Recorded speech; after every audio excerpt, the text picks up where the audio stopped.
Chapter 92. Brother Chiao, I have to leave Luoyang for a few days. Why? That woman is very powerful. I'm worried that she'll be angry and do something to me. I'll hide for a few days, and everything will be fine once she calms down. It's better to be safe than sorry. You're right. Women are narrow-minded. Where are you going? The outskirts of the city. Anywhere. But I can't tell Sister Ning. I don't want her to worry about me. Okay, but what if she asks? That's easy. I'll tell her that I've quit my job as a worker. I'll go out and find something to do. Don't leak anything. Sister Ning, I have to leave Luoyang for a few days. Why? You know that after I got injured, Su Fangzheng quit his job. Yeah, I just heard about it. It's ridiculous. How could Su Fangzheng do that? Besides, you've already recovered and you're not disabled. I'll get my mother to talk to him and see if no need. To be honest, being a worker doesn't have much of a future. I'm still young. I want to go out and see if I can find a better opportunity. Then will you be gone for a long time? No, just a few days. I'll walk around and ask around.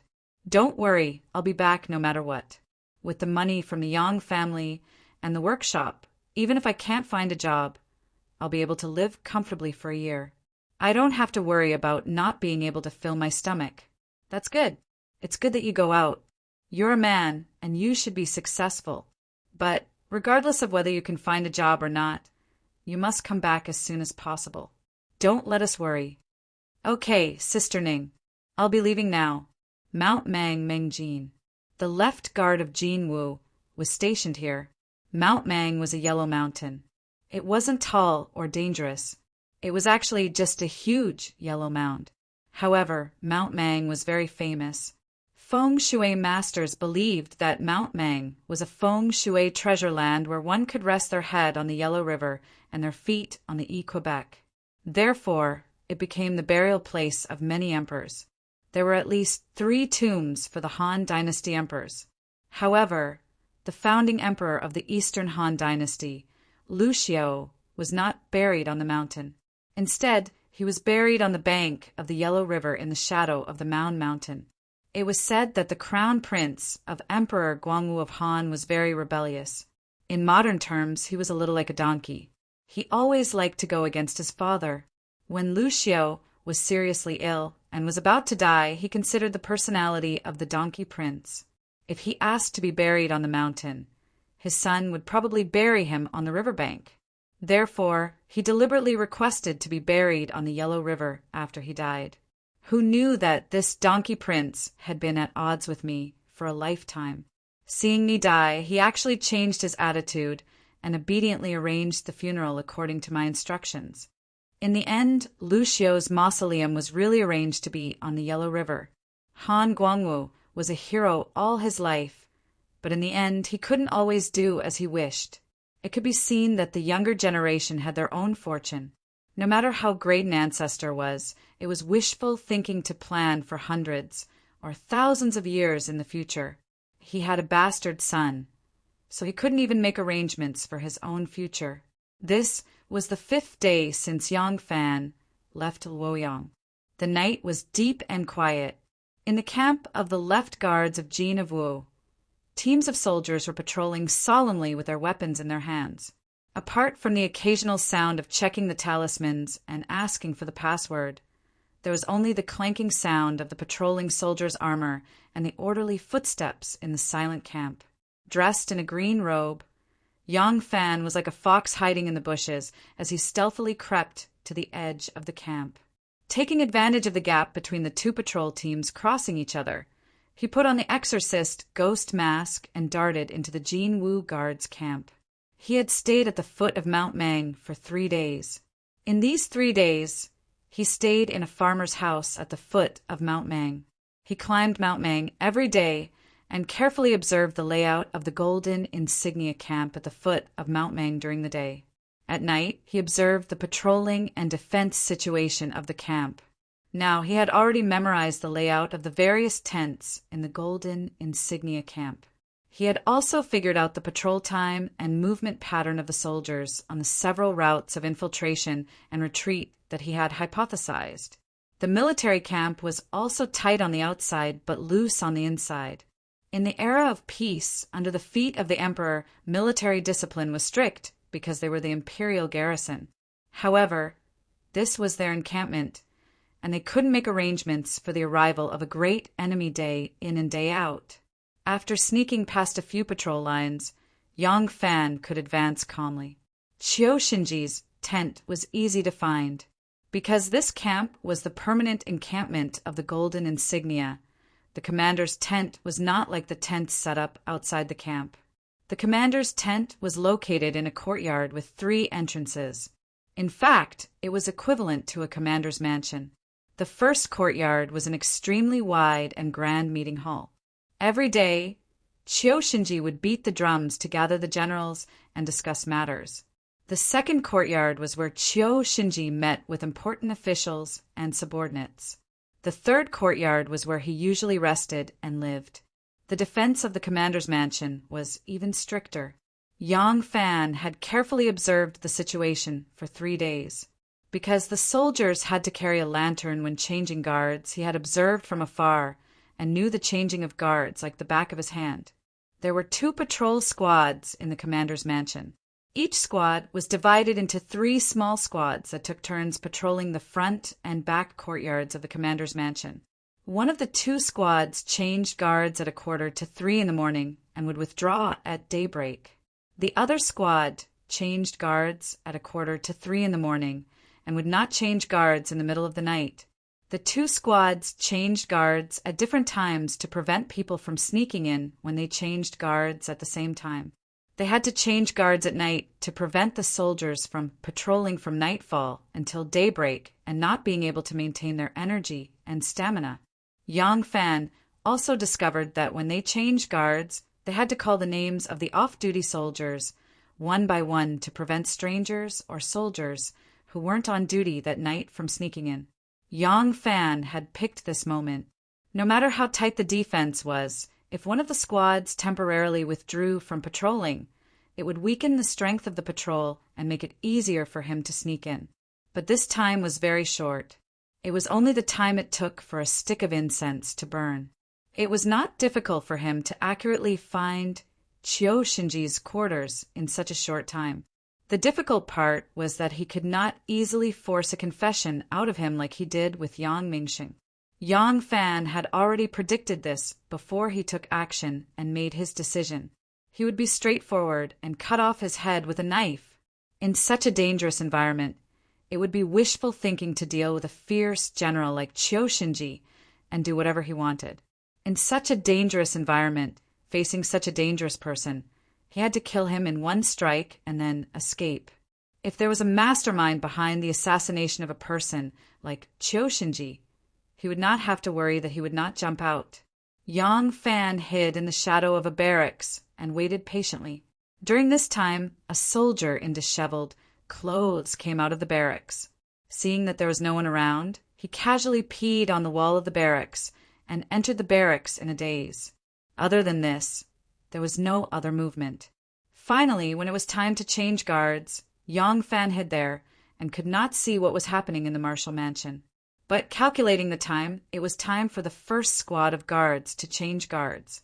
Yang Fan flashed out of the shadows of the barracks like a ghost. In a flash, he silently entered the walls of the martial mansion. Sure enough, one of the guards was changing guards in the second courtyard. He could vaguely hear the sound of names being called. Yang Fan did not dare to be negligent. He immediately crouched and moved forward like a snake. In a flash, his figure flashed past a thicket. In another flash, he was crouching on the roof like a beast. He had long been familiar with the layout of the martial mansion. He quickly flashed into a courtyard and then flashed into a corridor. He ran like a leopard, and his figure was hard to distinguish in the darkness. As soon as he disappeared, the sound of military boots of a group of patrolling soldiers rang out in the corridor. Qiu Shinji's residence was the big house in the middle of the back courtyard. Yang Fan touched the saber on his waist, took a deep breath, and dashed out in a big stride. It only took him a few steps to reach the front of the main hall, which was about 6 feet away from his waist. Yang Fan pulled out the sharp saber and poured the prepared vegetable oil on the door shaft and the door latch. Then he inserted the tip of the saber and gently moved it. The door opened noiselessly. Yang Fan held the saber hilt in a reverse grip and lightly flashed into the room. He then gently closed the door. As soon as he turned around and took a step, he secretly shouted, "Not good." His foot seemed to have touched something. Suddenly, an alarm rang out in the room. The alarm only rang twice. Bang! 2 torches were lit up almost at the same time, from the side rooms on the left and right that were connected to the main hall. 2 rows of torches were lit one after another. Cha-cha-cha! There was a burst of chaotic sound of military boots. 2 rows of guards with sabers rushed out and surrounded Yang Fan in a formation of the wings of a goose. The lights were as bright as day. A general wearing a helmet and armor and a saber strapped to his ribs boldly walked in.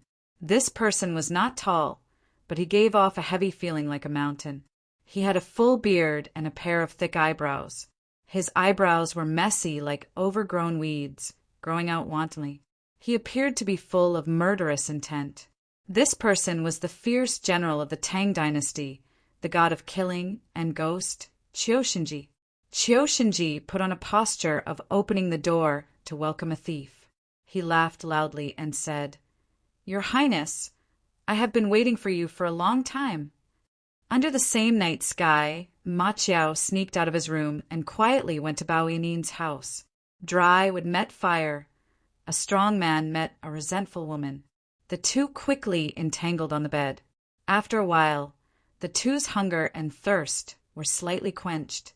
They hugged each other and whispered flirtatious words. Bao Yinin caressed the strong muscles on Ma Chiao's chest and said with hidden bitterness, "You, my enemy, are only willing to show your face once every few days. You are so heartless." Ma Chiao said, "It was difficult to come out in the past. Now that Xiao Fan is not in the workshop, I have to find an excuse to not let Anyang suspect me. I really have no choice. My precious Yin, don't be angry." Bao Yinin said, "Humph, seeing that the weather is turning cold. Adea sent a letter saying that he will be coming back from Daliang soon. At that time, how can I be intimate with you? I will inevitably have to wait until next spring for him to leave. I don't care. Tonight, you must stay here. I want you to hug me to sleep." Ma Chiao said kindly, "Good sweetheart, good evening. I told old mother that I will come out to play cards. I will not stay up too late. Mother is worried. If she does not see me coming home, she will not be able to sleep well. I will come back tomorrow to accompany you. Spending the night here is out of the question." Bao Yinin pouted and said, "Then you must accompany me a few more times tonight. Otherwise, how can I sleep alone in the cold?" Ma Chiao laughed twice and said, "Don't worry, little greedy cat. With a strong body like mine, do you think I will not be able to satisfy you?" Bao Yinin faintly said, "You come and go as you please. I am a merchant woman, alone, so miserable. How can I spend the rest of my life with you?" Just as they were talking, the door was suddenly knocked a few times. A muffled voice was heard outside the door. In, I am back." Chapter 93. The shout outside shocked Ma Chiao and Bao Yinin. It was as if a ladle of ice water had been poured over their heads. Their hands and feet were cold, and they were dumbstruck. After a moment of shock, Bao Yinin said with a trembling voice, "My dead man is back. Why is he back? Why is he back now?" Ma Chiao also panicked. He lowered his voice and asked anxiously, "What's the point of saying all these useless things now? What should we do now? What should we do now?" The person outside knocked on the door and shouted, "Yinin, open the door! I'm Ada." The 2 of them were in a mess inside the room. Although there was a window on the wall, it was not wide. Moreover, it was a window with a pole, so the gap was relatively small. How could a tall and burly man like Ma Chiao squeeze through? Ma Chiao grabbed his clothes and shoes and hurriedly ran behind the screen. There was a toilet there, but it was a place to relieve himself. Bao Yining said anxiously, "How can he hide here? What if he wants to relieve himself and bumped into you?" Ma Chiao said anxiously, "Then what should we do?" Bao Yining quickly looked around the room and saw a cabinet next to the bed. She quickly said, "Quick, hide behind that."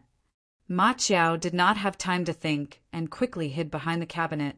It is already late autumn. Bao Yining's husband, who suddenly came back, will not open the window and pass by in the middle of the night and find him. Coming. Is it Ada? Bao Yining saw that Ma Chiao has hidden himself and quickly put on her nightgown. She tidied her hair and pretended to be sleepy. She went to the door and asked. The man outside the door said, "Haha, it's me." "Wife, quickly open the door. I miss you so much." When Bao Yining heard the voice, she was sure it was her husband. She pulled the latch, but before she could pull the door opened and a black shadow fell in from outside. Bao Yining hastily stretched out her hand to catch it.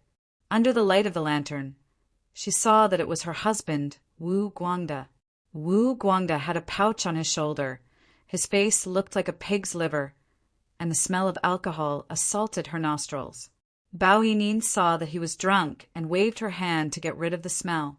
She frowned and asked, "Ada, why did you come back at this time? The door is closed. How did you come in? Where did you get so drunk?" Wu Guangda blinked his drunken eyes and pinched her cheeks. He chuckled and said, "I entered the city in the evening. I didn't have time to get back to the square, so I stayed at an inn in Huairan Square, next to the city gate. I drank with a few friends who came back with me." While talking, Wu Guangda walked into the room. His steps were unstable and he staggered. When he reached the bed, Bao Yining did not manage to hold him back and he fell heavily on the bed. He reached out and pulled Bao Yining into his arms. While playing with her soft breasts, he said, "We were drinking wine when a family came to the square to pick up their bride.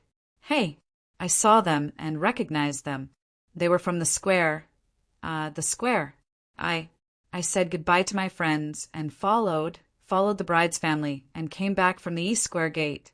It turned out that when people got married at this time, they would have their wedding at night.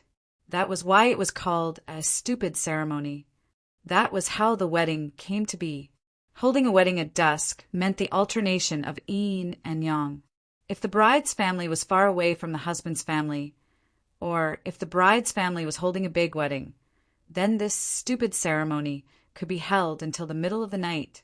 When we read the strange tales from a Chinese studio, there is often a certain scholar who, in the middle of the night, saw 2 rows of lanterns and torches in a field, with a wind blowing and beating in front, and a small sedan chair in the middle, accompanied by a young master on horseback.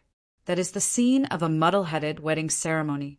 Wu Guangda came back from Daliang and hurried to Luoyang. Seeing that the door was about to close, it was too late to go home. He took advantage of the fact that the door of the Huairan Square had not closed yet and found an inn to stay with a few friends. They drank to their heart's content and waited to go home the next day. As a result, the family in the Huairan Square happened to be getting married that night. The in-laws lived in the Huairan Square, next to the small shop that Wu Guangda lived in. To get married at night, it was necessary to walk on the streets at night. Therefore, this family had already reported to the authorities in advance and obtained a permit to pass. The 2 workers in charge of the east gate of the Huairan workshop had also been arranged to wait for the wedding procession to return before closing the gate. Therefore, Wu Guangda followed the wedding procession back to the Huairan Square. Bao Yining did not expect that her husband would be able to come back even after the gate was closed. That was why she blocked Ma Chiao in the room. Fortunately, this Wu Guangda was very drunk. Looking at the situation, there was no need to worry about his adultery. Bao Yining felt a lot more at ease. Wu Guangda shifted his body and said, "I'm so thirsty. Wife, get me a cup of water." Bao Yining responded and struggled out of his embrace to pour a cup of water. Wu Guangda closed his eyes and in a daze, untied the knife at his waist and threw it to the side of the pillow. He also untied the pouch on his shoulder and put it to the side. Inside there were some gold and silver ingots that he had earned from doing business. Because they were hanging by the side of the bed, they were heavy. When he let go, they slipped to the ground and made a dong sound. After Wu Guangda was drunk, he was already sleepy. When Bao Yining came back with the water, Wu Guangda gulped it down with a gudong-dong sound. He let out a burp that reeked of alcohol and started to sound drunk. Husband, da? Bao Yining tried to call him and gently pushed him. Seeing that he did not respond, she lightly walked to the back of the wardrobe. She waved at Ma Chiao and gave him a look. Ma Chiao looked out and saw that the merchant Wu Guangda, who had just returned from Daliang, was already fast asleep. He quickly tiptoed out and stood behind the screen to put on his clothes. Bao Yining did not dare to make a sound and only helped him put on his clothes. The two of them were like acting a mime. Ma Chiao finished dressing and put on his boots. Just as he was about to run out of the room, he suddenly felt that he was missing something. He suddenly remembered that he had hurriedly put on his clothes and shoes and ran behind the wardrobe. He had forgotten to take the dagger on his head. Ma Chiao looked around and couldn't help but jump in fright. His head was right next to his pillow and was being pressed down by Wu Guangda's saber. Fortunately, Wu Guangda had returned drunk, otherwise he would have definitely been discovered. Ma Chiao quickly pointed to the dagger on Wu Guangda's pillow. Bao Yining turned her head to look. She was a little scared and nervous. She hesitated and looked at Ma Chiao. Ma Chiao was annoyed. He pretended to stomp his feet. He pouted his lips at Wu Guangda and glared at Bao Yining. Bao Yining hesitated for a moment. She gritted her teeth and turned around. She gently took the dagger from Wu Guangda's side and quickly ran back to Ma Chiao's side. Her voice was slightly trembling. She said softly, "Is this okay?" His return was seen by the bride in the square. "If you kill him, how can you not alert the authorities? If you really want to kill him, why don't you wait until next spring when he comes back to Daliang? Kill him halfway and bury him in the wilderness. No one will know. After a year or so, I will report to the authorities that he is missing. Then I will be your real husband and wife." Ma Chiao saw that she came back with the dagger. He felt strange. He didn't know what she was going to do with the dagger. After listening to her words, he was shocked. He stared at the woman who had just been with him. It was as if he just met her. He was infatuated with this woman's charm. He didn't know that her heart was so poisonous. One night as husband and wife means 100 days of love. How could she be so cruel? Bao Yining saw that the way he stared at her became strange. She thought that he was unhappy. She quickly explained in a small voice, "My enemy, I don't want to be with you. I'm just worried that you didn't do it cleanly. If the authorities investigate, it will be troublesome. If you have a proper way, I will settle this with you right now. What's wrong with that disgusting thing?" Ma Chiao couldn't hold back his anger anymore. He pushed Bao Yining away. He walked over in big strides. He grabbed Bao Yining's head and turned to leave. Bao Yining understood his intention. She couldn't help but cry out. Her face turned red. Ma Chiao loathed this poisonous woman. His face was cold. He didn't say anything. He walked out. Bao Yining saw his face. She was terrified. She quickly pulled him back. She explained in a low voice, "I misunderstood." "Chiao Lang, please don't be angry," Ma Chiao cursed in a low voice. "Pig and dog's heart. What kind of thing is that?" He shook his arm. He shook off Bao Yining and walked out. Bao Yining was wearing cloth socks. He couldn't stand steadily on the floor. He cried out and fell backward. Ma Chiao ignored him. He pushed the door and walked out. The pouch containing the gold and silver ingots fell to the floor. Bao Yining fell backward. The back of his head hit the ingots. Blood gushed out. He fell unconscious. Ma Chiao had already left. He didn't notice anything. Wu Guangda was sleeping soundly on the bed. He didn't know anything either. The next morning, Because Ma Chiao didn't need to be on duty today. He didn't need to wake up so early. He slept until the sun rose. Ma Chiao washed up and dressed. He slowly walked out of his house. He saw his neighbors were walking hurriedly in the same direction. He was surprised. He was about to ask someone what happened when he saw Su Fangzheng rushing over. Ma Chiao quickly went up to him. "Basho," he said, "what happened? What is everyone rushing to see?" Su Fangzheng stamped his feet. "Bad luck, really bad luck. Something bad has happened in our workshop. We've really attracted evil spirits.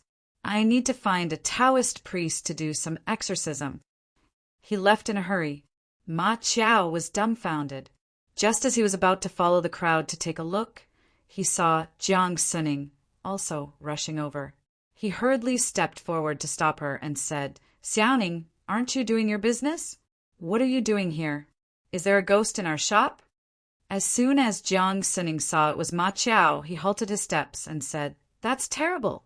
Yesterday, our merchant Wu Guangda came back drunk. I don't know how, but he accidentally killed his wife. Early this morning, when he woke up from his drunken stupor, he found out that his wife's corpse was already cold. There was no way to save her. Now this matter has spread. The Bao family is crying and making a fuss. The government has sent people to arrest him." When Ma Chiao heard this, he was stunned. Chapter 94. The waves stopped the flying boat, and the raging waves slammed against the cliff.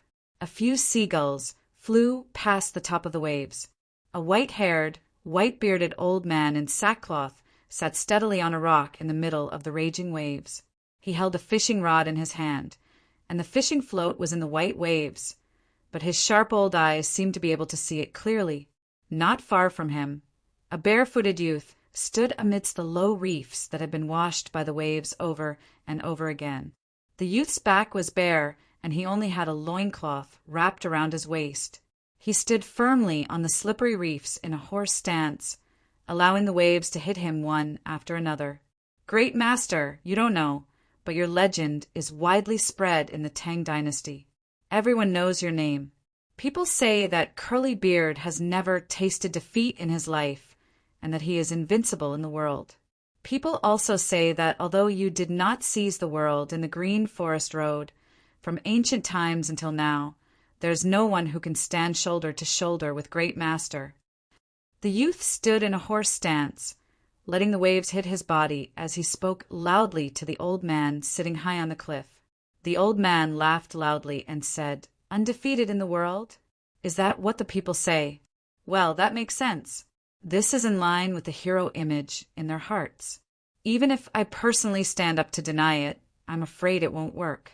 Haha, how can there be a general who always wins in this world? How can there be an undefeated hero? When this old man roamed the pugilistic world and met the heroes of the world and wanted to do great things, when have I not been defeated? When have I not been chased by others? If you can't win, you have to run. Those who don't run are idiots. It's said that heroes shouldn't be judged by success or failure, but there are too many ordinary people in this world. How many people cannot judge heroes by success or failure? So, when doing things, you can forget about other things, but you must think of a way out. If this old man died back then, what's there to brag about? I would just be the same as Du Fuwei, Do Jianda, Wang Bodan, and Li Mi. But people won't remember these things. The hero in the hearts of the people will be praised to be perfect, and in the end, you won't even recognize that the person they are talking about is you. Grand Master also has times of failure? Of course there is. There's a limit to a person's strength. I don't dare to say that I'm invincible in a one-on-one fight. Moreover, who would want to fight you one-on-one in a fight for the world? Even if you have the ability to reach the heavens, you'll still be exhausted to death. If it wasn't for the fact that I'm not strong enough, why would I need to hide overseas? Fanner heard that Grand Master once entered the Taiyuan prefecture and met the king of Qin, Li Shimin. Seeing that he was in high spirits and had an unusual appearance, he had the aura of a king, and he had the appearance of a true dragon and son of heaven. Thus, he left in a carefree manner, scattered all his wealth, and went overseas. The old man burst out laughing. Oh my God! Bullsh asterisk T. If he, Li heir, becomes the emperor, he will have the emperor's aura. If he doesn't become the emperor, he will just be Li heir. Above him is Big Li, and above Big Li is Granny Li Yuan.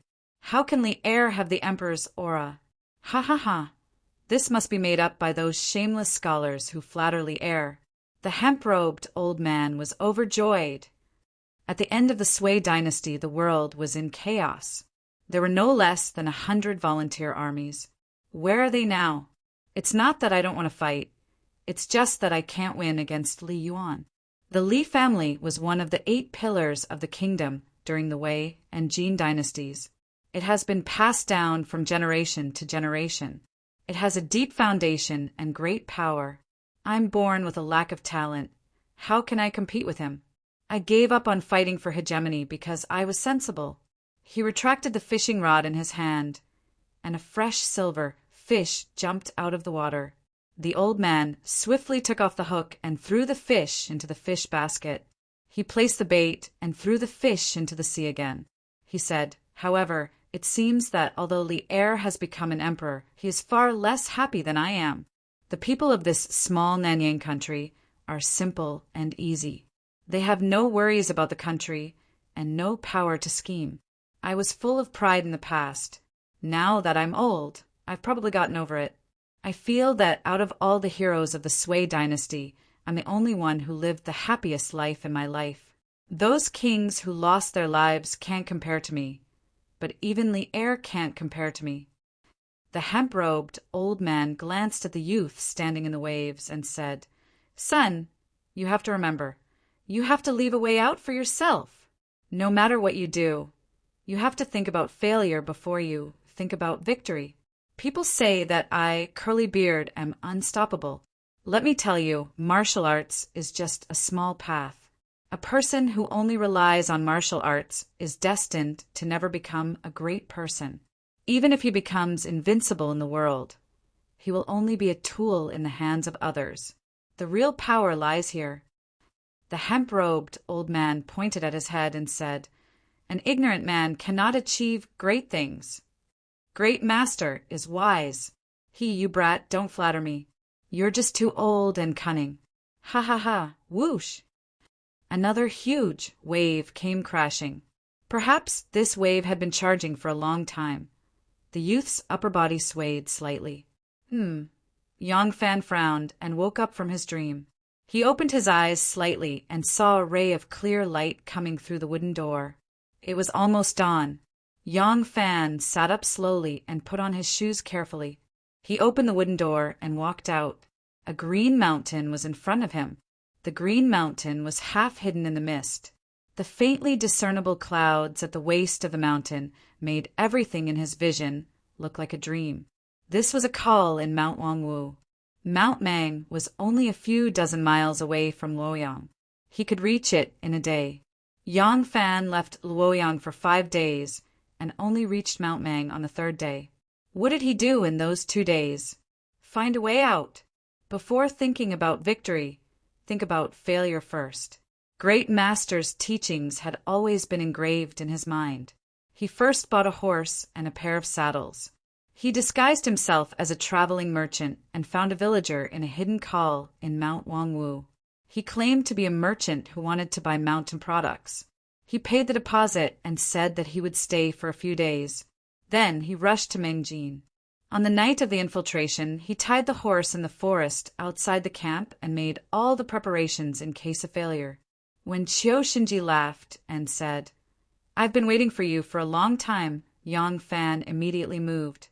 Yang Fan was as quiet as a virgin and as agile as a rabbit. He withdrew, retreated, dodged, went up the house, and pounced on the wall. The whole movement was done in one breath. His reaction speed and agility were indescribable. Seeing the scene, he knew that his plan had failed. The assassination had turned into an open battle. In the enemy's camp, regardless of the outcome, he would be dead. In the words of his great master, then what's the point of fighting? It was not shameful to run. He could still regroup and make a comeback. Losing was not shameful. He could continue to work hard and turn defeat into victory. Doing it despite knowing that it was impossible was hopelessly stupid. Such an idiot deserved to die. Yang Fan did not want to become the idiot that his great master spoke of. So he decisively slipped away. His speed was so fast that even Qiu was shocked. Qiu drew his saber and gave chase. Along the way, they only exchanged 3 blows. The sharp blade cut a wound on the back of Yang Fan's waist. This was a cut that Yang Fan had purposely let go. He used this cut to buy himself an opportunity to successfully break out of the encirclement. He dashed into the forest, cut the reins, and mounted the horse. He was not good at riding a horse, playing ball, jumping, and turning. But by using the horse as a substitute for walking, it was not difficult to shake off his pursuers in a short period of time. It was just that he was dizzy from the jolting. In the process of escaping, they only exchanged 3 blows. But the process of their fight was still fresh in Yang Fan's mind. He was sure that Qiu saber skills were godlike, even better than his. If it was his master, Zhang Kwa, he could definitely defeat Qiu. Even if it was his big brother, Zhang Xiaowei, he might be able to fight evenly with Qiu. But he could not. He practiced very hard, and his foundation was very solid. But martial arts needed to be settled and accumulated. There was no shortcut to success overnight. He was not Qiu match now. However, he could not wait a few more years to deal with Qiu. It was not realistic to wait for his martial arts to become more powerful and for Qiu to be old and weak. Qiu had the military power. Did he have to fight him alone? His only chance of success was assassination. But since Qiu, who was heavily guarded, knew of his existence, was it possible to assassinate him? Unless he had a spy by Qiu side who could accurately know every detail of Qiu daily life. Even if he guarded outside the military camp for 10 years, it would be no different than 3 days. And Qiu was someone he had to kill. In the beginning, he still had some doubts about whether the person Yang Mingsheng revealed was really the murderer of the massacre of the village.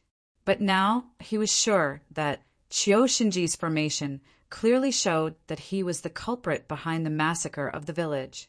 The deaths of Yang Mingsheng and Kai Dongqing had raised his vigilance. Even when he was watching the military camp on the Rogue Mountain, Qiu had already noticed the existence of such a person. He had to take revenge, but it was not easy to kill him. Yang Fan stood on the mountain with his hands behind his back. Looking at the clouds on the mountainside and the fog on the mountaintop, he was confused. It was like the illusory clouds on the mountain. When he was young, he thought that he would never have the chance to seek justice for his parents and loved ones. Later, the figure of Zhang Bao furiously barging into the military governor's office opened a door in his young heart. From then on, he was infatuated, pursued, and trained hard in martial arts, hoping that he could rely on the bravery of an ordinary man to avenge his parents. But now he realized that the power of the culprit was too great. He could deal with Yang Mingsheng and Kai Dongqing by force, but Qiu was not only better than him in martial arts, but also had the military power. He could not deal with him by force alone. There was also that Miao Shenke. From what he knew, this person was only a scholar without the strength to truss a chicken.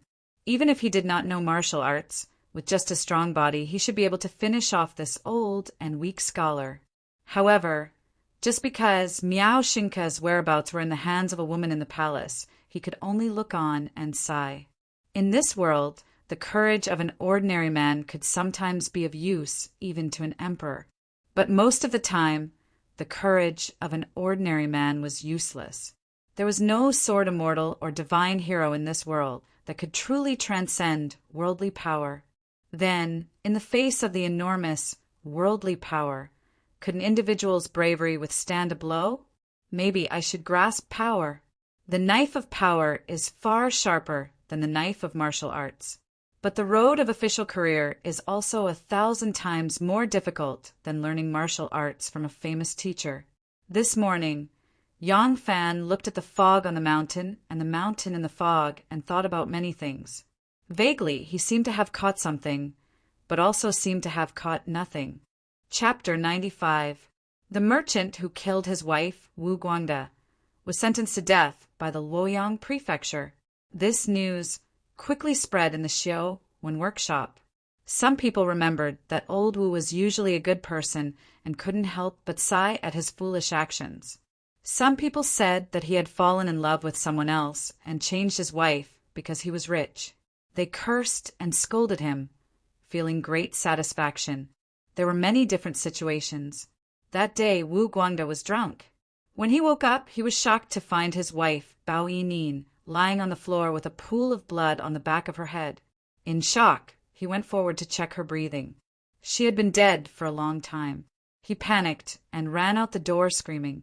A patrolling marquis, Wu heard the news and came to visit. Seeing the scene, he quickly went to the streets to find the patrolling officers of the Luoyang prefecture. When the officials came to investigate the scene, they found his pouch on the floor. Madame Bao had fallen on her back, and the back of her head hit a silver ingot. She died just like that. The cause of her death must have been caused by the pouch hitting the back of her head. But why she fell was the key. How could Wu Guangde explain it clearly? He could only vaguely say that his wife slipped and fell. However, Bao Yinin's family heard the news and rushed over. They did not let it go and ran to the officials crying and making a fuss. They insisted that Wu Guangde killed his wife and fabricated the scene. Tang Zong, young Master Tang, who handled the case, did not want to meddle, but the victim's family did not want to, so they could only continue investigating. They found out that Wu Guangde had a mistress in Daliang. That young mistress was 17 years old and was as beautiful as a flower. Wu Guangde doted on her. Wu Guangde's mistress in Daliang was even more luxurious than his residence in the Xiao Wen workshop. Then they found out that Wu Guangde, as a traveling merchant, felt that using tong bao and silk to trade was too troublesome. He actually used gold and silver in private to settle transactions with others. Although keeping mistresses was a common practice for merchants at that time, it involved the killing of his wife. This became a major suspect. Adding to the fact that he used gold and silver in violation of the rules, he also lost face in front of Tang Zong. Tang Zong began to interrogate him strictly. Poor Wu Guangde, after returning home, slept soundly. When he woke up drunk, he did not even remember how he got home that night and what he said to his wife. How could he explain? Tang Zong saw that he did not confess, so he ordered his men to torture him. In a society ruled by man, no matter how clear the impression left on later generations was, it was impossible to act according to the law. Even the legendary Bao Qingtian, who was said to be a god in judging cases and enforcing the law like a mountain, when he was the prefectural magistrate of Kaifeng, he had also done something like extorting confessions, resulting in a confession under torture. In reality, it was even more common for someone to be beaten to death in court. How could Wu Guangde endure such hardship? Wu Guangde could not bear the pain under the 3 trees, so he had no choice but to answer the jailer's question vaguely. This proved that he was guilty of murder. The case was reported to Zhou Xing of the Ministry of Justice, who immediately approved. Hang him. In the Tang dynasty, there were 2 ways of killing, beheading and hanging. Hanging would leave the body intact.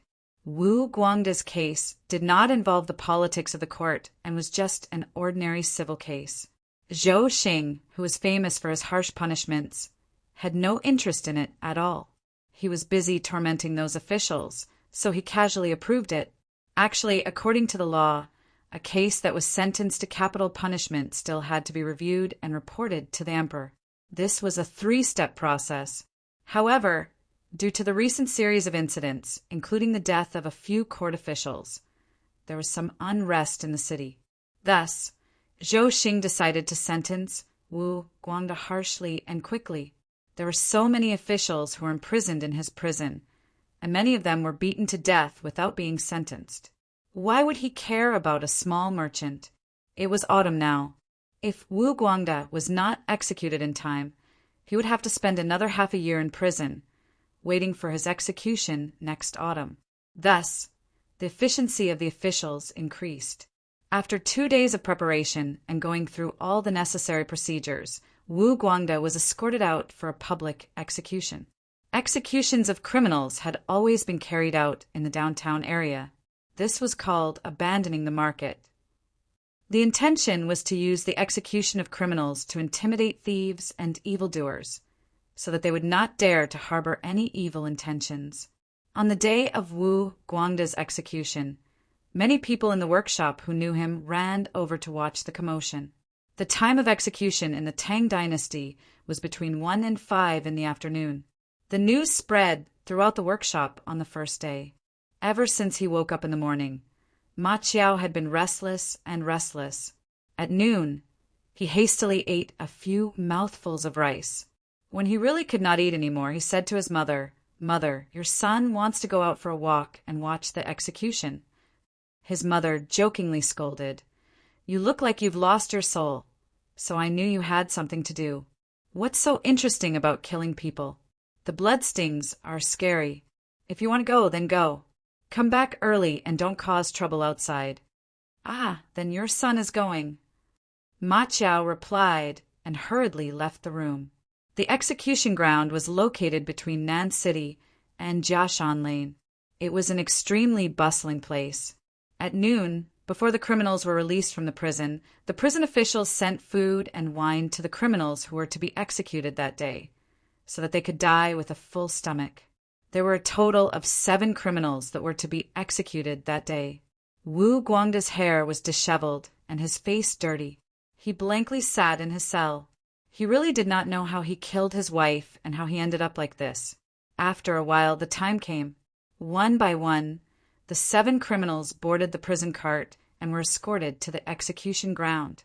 Outside the execution ground, there was a sea of people bustling with activity. Ma Qiao squeezed into the crowd, also raising his head to watch. When the 7 criminals were escorted to the execution ground, the crowd was in an uproar. The Wu family members were crying loudly, but they were stopped by the officials outside the execution ground. Tang Zong, dressed in official robes, solemnly entered the execution shed and read out the verdict. 3 criminals were brought to the execution platform.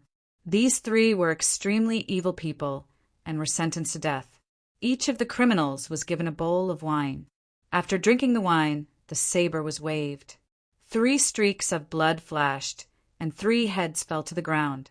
The execution platform was covered in blood. The excitement of the crowd had reached a climax. Everyone was talking and laughing. Occasionally, there were some miserable cries from the families of the deceased. Following that, the 4 criminals who were to be hanged were also brought to the execution platform. Nooses were placed around their necks, and they were temporarily forced to kneel on the ground. Each person was given a bowl of wine. Wu Guangde held the bowl in his hand, and tears streamed down his face. Big drops of tears fell into the bowl. Wu Guangde wept and said, "Today I'm going to die. Although I didn't become a hungry ghost, I'm still a confused ghost." As he finished speaking, tears streamed down his face like rain. Wu Guangde held the bowl of wine and raised his head to gulp it down. The executioner had been executing criminals for many years and had seen all sorts of strange behaviors. He looked on coldly from the side and didn't care. Who would bother with a person who was about to die? Son, you're so confused. If you want to raise an outsider, then raise an outsider. Why do you have to be so obsessed and want to help her? You killed your wife. If you die, how do you expect me to live? My son.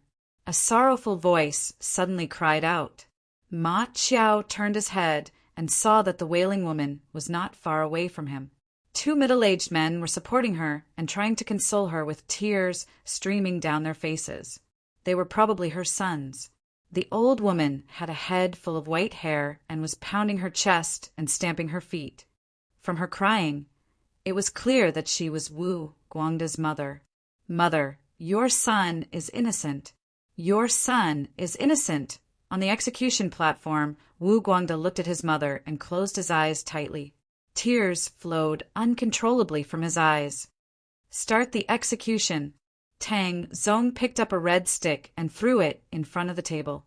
He sternly ordered. Behind the 4 pillars, the ropes were pulled up. The 4 criminals couldn't help but stand up, but the ropes continued to rise. Their feet left the ground, and their bodies were suspended in the air. "Son!" the old woman cried out and fainted. The 2 men supporting her hurriedly put her down and pinched her philtrum to save her. With Wu Guangda's death today, no one would know the true cause of Bao Yinin's death. Ma Qiao could also get away scot-free. However, the scene in front of him deeply pierced his heart. The fear and hesitation in Ma Qiao's heart immediately disappeared. He suddenly separated his arms and squeezed through the crowd. He quickly rushed forward and shouted, "Don't hurt the innocent! I killed her!" The surrounding commoners saw someone rushing to the front. Initially, they were very unwilling to use their backs to block. But when he shouted, they couldn't help but be shocked. Voila! The crowd split to the left and right, allowing him to rush to the front. 2 men holding swords stopped him. Ma Qiao pointed to the execution platform and shouted, "Let him down." "I killed her! I killed her! I, Ma Qiao, killed her. It has nothing to do with Wu Guangda." Behind the execution platform, Tang Zong suddenly stood up. His face changed, and he asked, "What did he say?" "Uncle, Auntie, I'm leaving. These days, I'm indebted to you for your hospitality. I'm very grateful." Yang Fan stood at the entrance of the mountain. He turned around and cupped his hands towards the mountain people who were sending him off. The mountain people were simple people. Everything in their house depended on the mountains. The mushrooms and vegetables they picked, the wild hares and pheasants they caught were used to entertain the guests. They didn't feel that there was anything wrong with it, but they received a very generous reward from him. They felt very apologetic. Today, when Yang Fan was leaving, the whole family sent him off. "Big brother, take this smoked rabbit and eat it on the way." The hostess was a village woman with a round face and a strong body. She forced a wrapped smoked rabbit into Yang Fan's hands. Yang Fan couldn't refuse and took it. He put it into his horse bag and cupped his hands towards him. He held the horse's reins and walked down the mountain. The simple and honest old farmer's lips moved a few times. In the end, he didn't say anything polite. He just smiled and waved at him. The big yellow dog on his knee barked twice.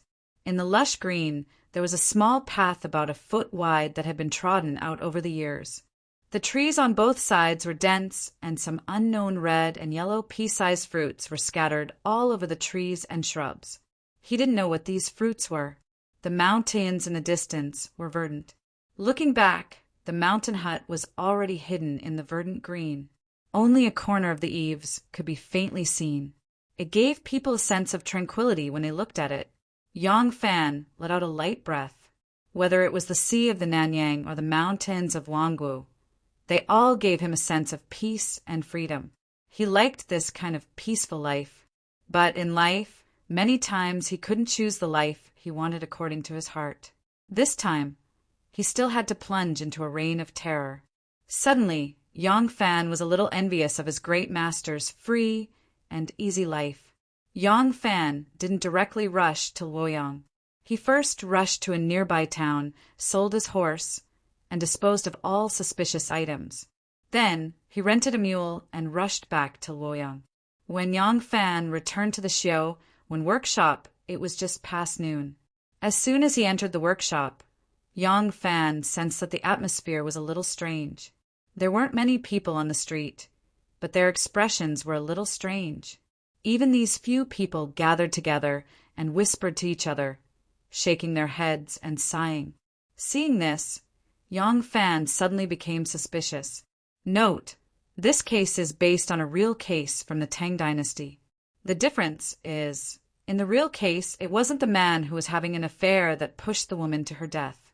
Instead, it was the woman who was so angry that she snatched the knife and killed him.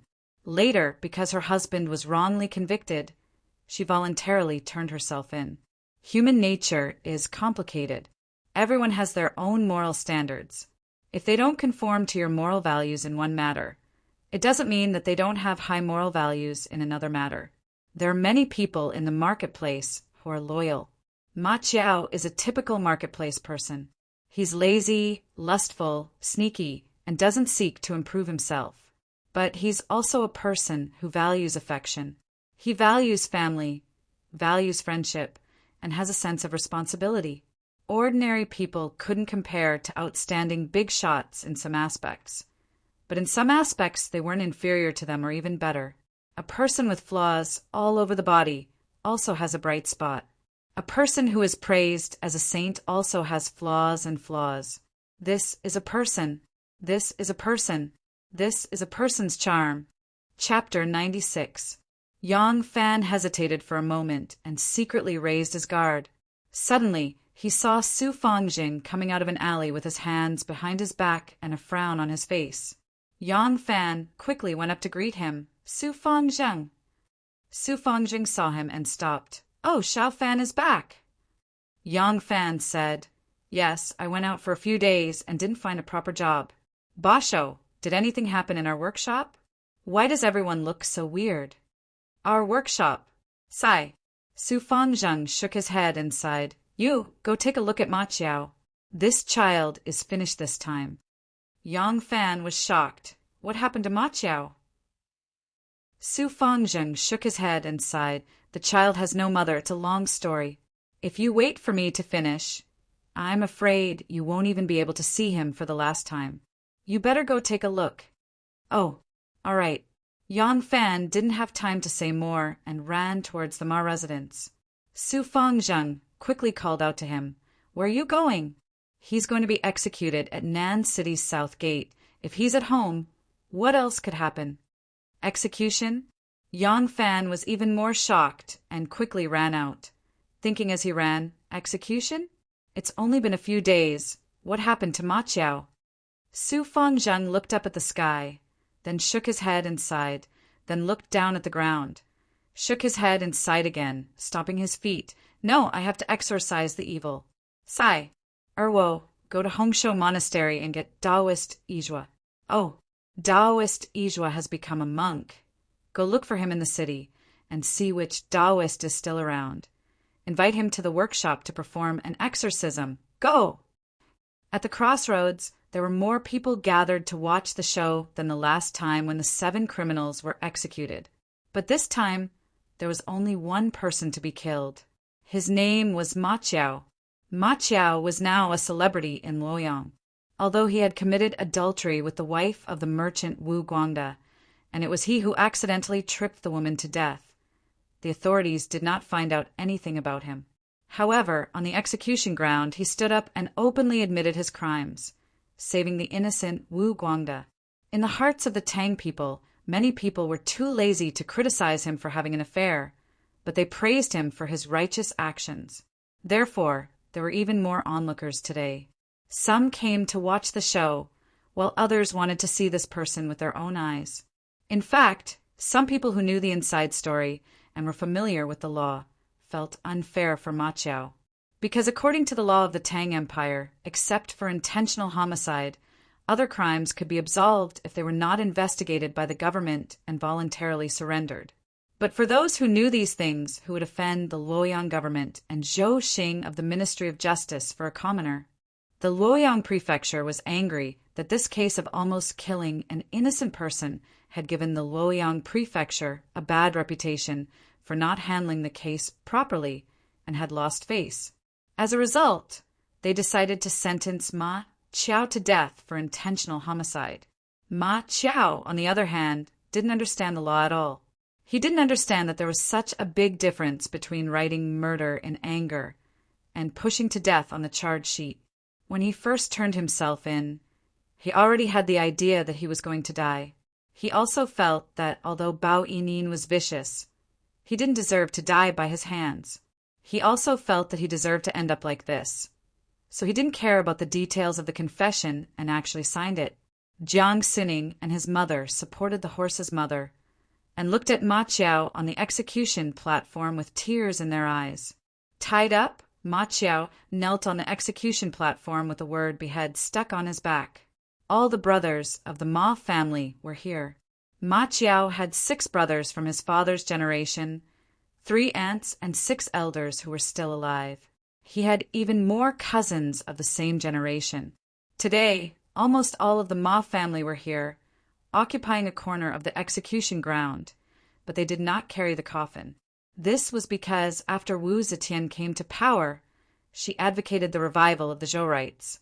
According to the Zhou rites, criminals who abandoned the city and died had to be displayed for 3 days before their families were allowed to collect their bodies.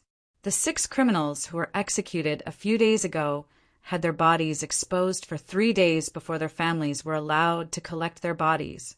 Although Ma Chiao had surrendered, they could not make an exception. The person supervising the execution today was not the Luoyang commandant, Tang Zong. Last time, Tang Zong had almost mistakenly killed Wu Guangda. This was a case that he had personally handled, so he had lost a lot of face. Of course, he would not come to make a fool of himself this time. The person supervising the execution was another official from the Luoyang prefecture, pushing official Zhu Pe. Ma Chiao knelt on the execution platform and looked at his mother, who was sobbing uncontrollably. He shouted, "Mother, your son is unfilial and has failed to live up to your kindness in raising me." As he said this, Ma Chiao kowtowed 3 times. Ma Chiao straightened his back, his cheeks stained with tears, and said to the brothers of the Ma family, "Brothers, Ma Chiao has passed away. From now on, I will leave Gaotang and Gaotang in your hands." As he finished, he bent down and kowtowed 3 more times. The supervisor of the execution, Du Pa, frowned slightly. He stretched out his body and took out a red stick, tossing it to the front of the table. He said in a deep voice, "The time has come, execute." A bare-chested executioner in red clothes and a red headscarf took a bowl of wine and said to Ma Chiao, "Ma, you are a real man. I admire you very much. Today, I will send you off on your journey. Please drink this bowl of wine and be happy on your way." This man's face was fierce, but his tone was surprisingly gentle. Ma Chiao looked at him and nodded. "Thank you, brother, for lending me your hand. I will drink this bowl of wine." The executioner laughed and said, "Good." He brought the bowl of wine to his mouth, and Ma Chiao started to gulp it down. Ma Chiao usually fought with people in the streets, and was not afraid of death. Other than being afraid of ghosts, he had always been known as a brave horse. But today, with death at hand, he could not help but feel timid. Now that he had drunk this bowl of wine in one go, his head was slightly dizzy, but his timid feeling had lessened a lot. After drinking the bowl of wine to the last drop, Ma Chiao gasped for breath and licked a drop of wine from the corner of his lips. He looked at his mother again. Seeing that her son was about to be beheaded, Ma's mother felt a pain in her heart and fainted. "Hero, it's time to go." The executioner bellowed and raised the ghost head blade in his hand. "Stop!" Following a loud shout, a public servant who was maintaining order fell to the ground with a cry. A bright knife, light, flew up to the execution platform and knocked away the executioner's knife. A figure then pounced into the execution platform and grabbed the ghost head knife. With a flash, the figure cut off the rope binding Ma Chiao's back. "Let's go." The man, whose face was covered with a green cloth, shouted and pulled Ma Chiao away. At this time, the public servant who was maintaining order crawled up from the ground in embarrassment. He angrily pulled out the knife from his waist and shouted, "Someone is robbing the execution ground!" Unexpectedly, when he tried to grab it, he only grabbed the scabbard. Only then did he realize that when he was pushed, the knife was also taken away. The masked man held the knife in his hand and pulled Ma Chiao to a corner. "Robbing the execution ground! Robbing the execution ground!" The common people who were watching from all around shouted. They were a little panicked, but also a little excited. The people at the back desperately squeezed forward, wanting to see this once-in-a-century robbing of the execution ground. The people in front were afraid that they would accidentally hurt themselves, so they desperately moved back. The execution ground immediately became a mess. There were so many brothers and sisters in the Ma family, and there was no lack of quick-witted and clever ones among them. When they saw this scene, they immediately scurried around the execution ground, desperately creating a better opportunity for Ma Chao to escape. Robbing the execution ground was an everlasting scene in storytelling and dramas, but in reality it would not happen even once in 100 years. Those public servants were used to doing their job. Usually, when they executed criminals, the most they would encounter was a family member crying too hard, or there were too many people watching one day, and they would rush over the wooden poles at the four corners of the execution ground. When had they ever seen robbing the execution ground? They were inexperienced and could not react for a moment. The masked man pulled Ma Chao along, fought off the two officials, and charged into the crowd. With over 1,000 people mixed together, how could he find them? More than 20 public servants who were responsible for maintaining order in the execution ground were running around with knives in their hands. The crowd was so noisy that it was impossible to distinguish who was a criminal and who was a common person. Ma Chao's mother slowly woke up from her coma and screamed. "My son!" Jiang Sining happily called out. "Auntie Ma Chao has been rescued by someone. Someone is robbing the execution ground." As Jiang Sining said this, a doubt arose in his heart. Strange. Who is the rescuer? Look at the back of the masked man. Why does he look like Xiao Fan? The masked man pulled Ma Chao and ran wildly. After shaking off the public servants, he ran into Jeshan Lane and made a few turns in the streets and alleys. Finally, he stopped in a secluded alley and turned back to look at Ma Chao. With a hoarse voice of a middle-aged man, he said, "I'm afraid you can't go back to your home. Take advantage of the fact that the city gate is not sealed. Quickly leave the city and take refuge." Ma Chao stared at him and said, "Xiao Fan." A strange look appeared in the masked man's eyes. In a hurry, he only tore a piece of his robe to cover his face. His hair and skin were unadorned. He did look younger than the middle-aged man, but how could Ma Chao be so sure that it was him? Ma Chao said with certainty, "Xiao Fan, I know it's you." There was a slight hesitation in the masked man's eyes. Then he pulled off his mask and revealed his face. It was indeed Yang Fan. Yang Fan asked with a puzzled expression, "How did you recognize me?" Ma Chao also had a strange look on his face. He said, "I didn't recognize you. I only know that it must be you. Who else would save me? Ha!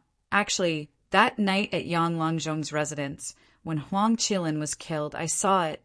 I saw you shoot Hua Shaoqian to death with one arrow.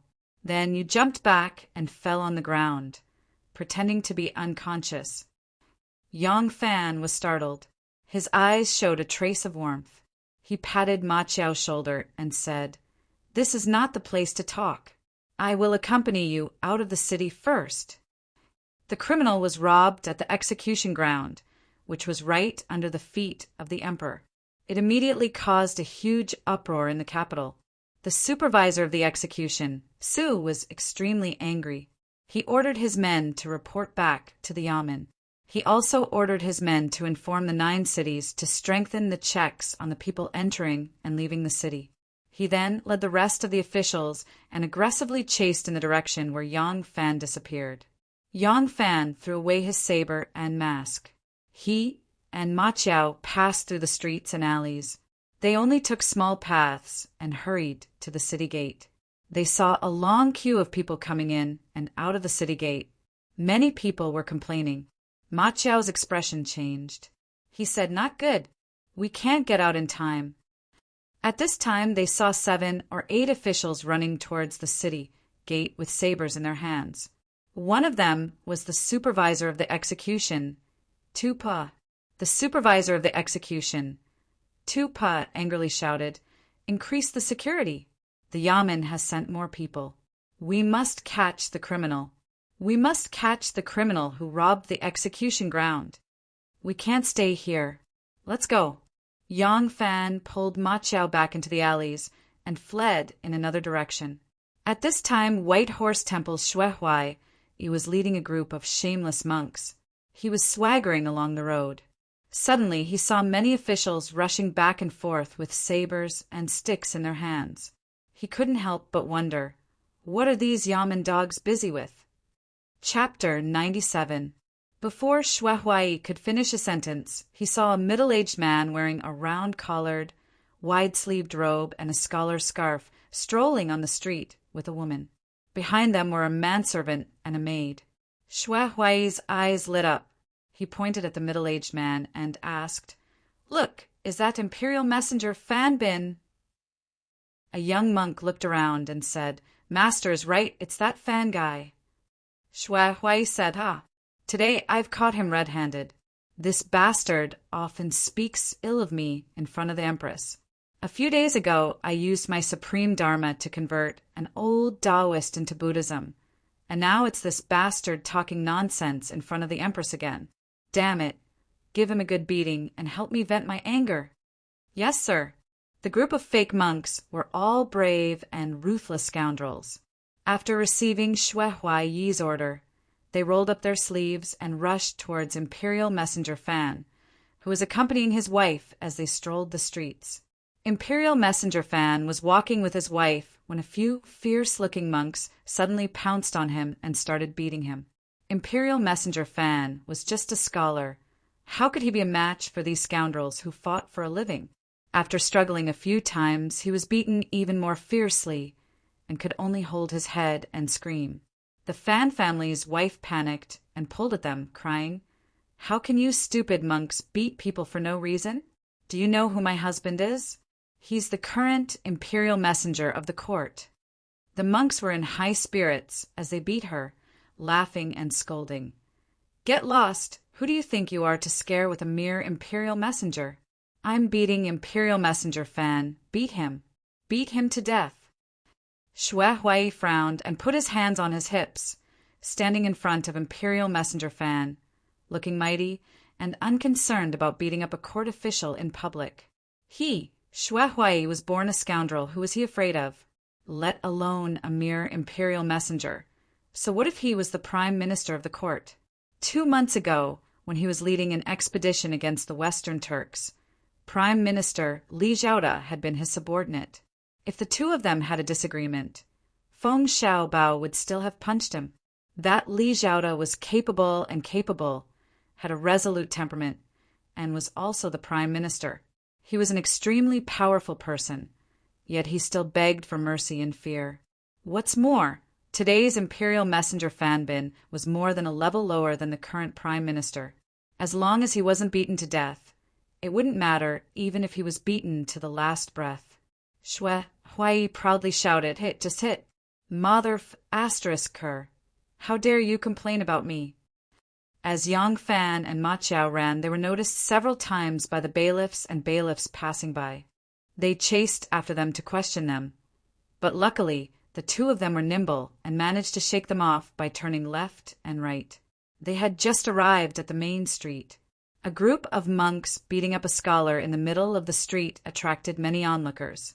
Yang Fan and Ma Qiao hurriedly walked past and glanced into the crowd.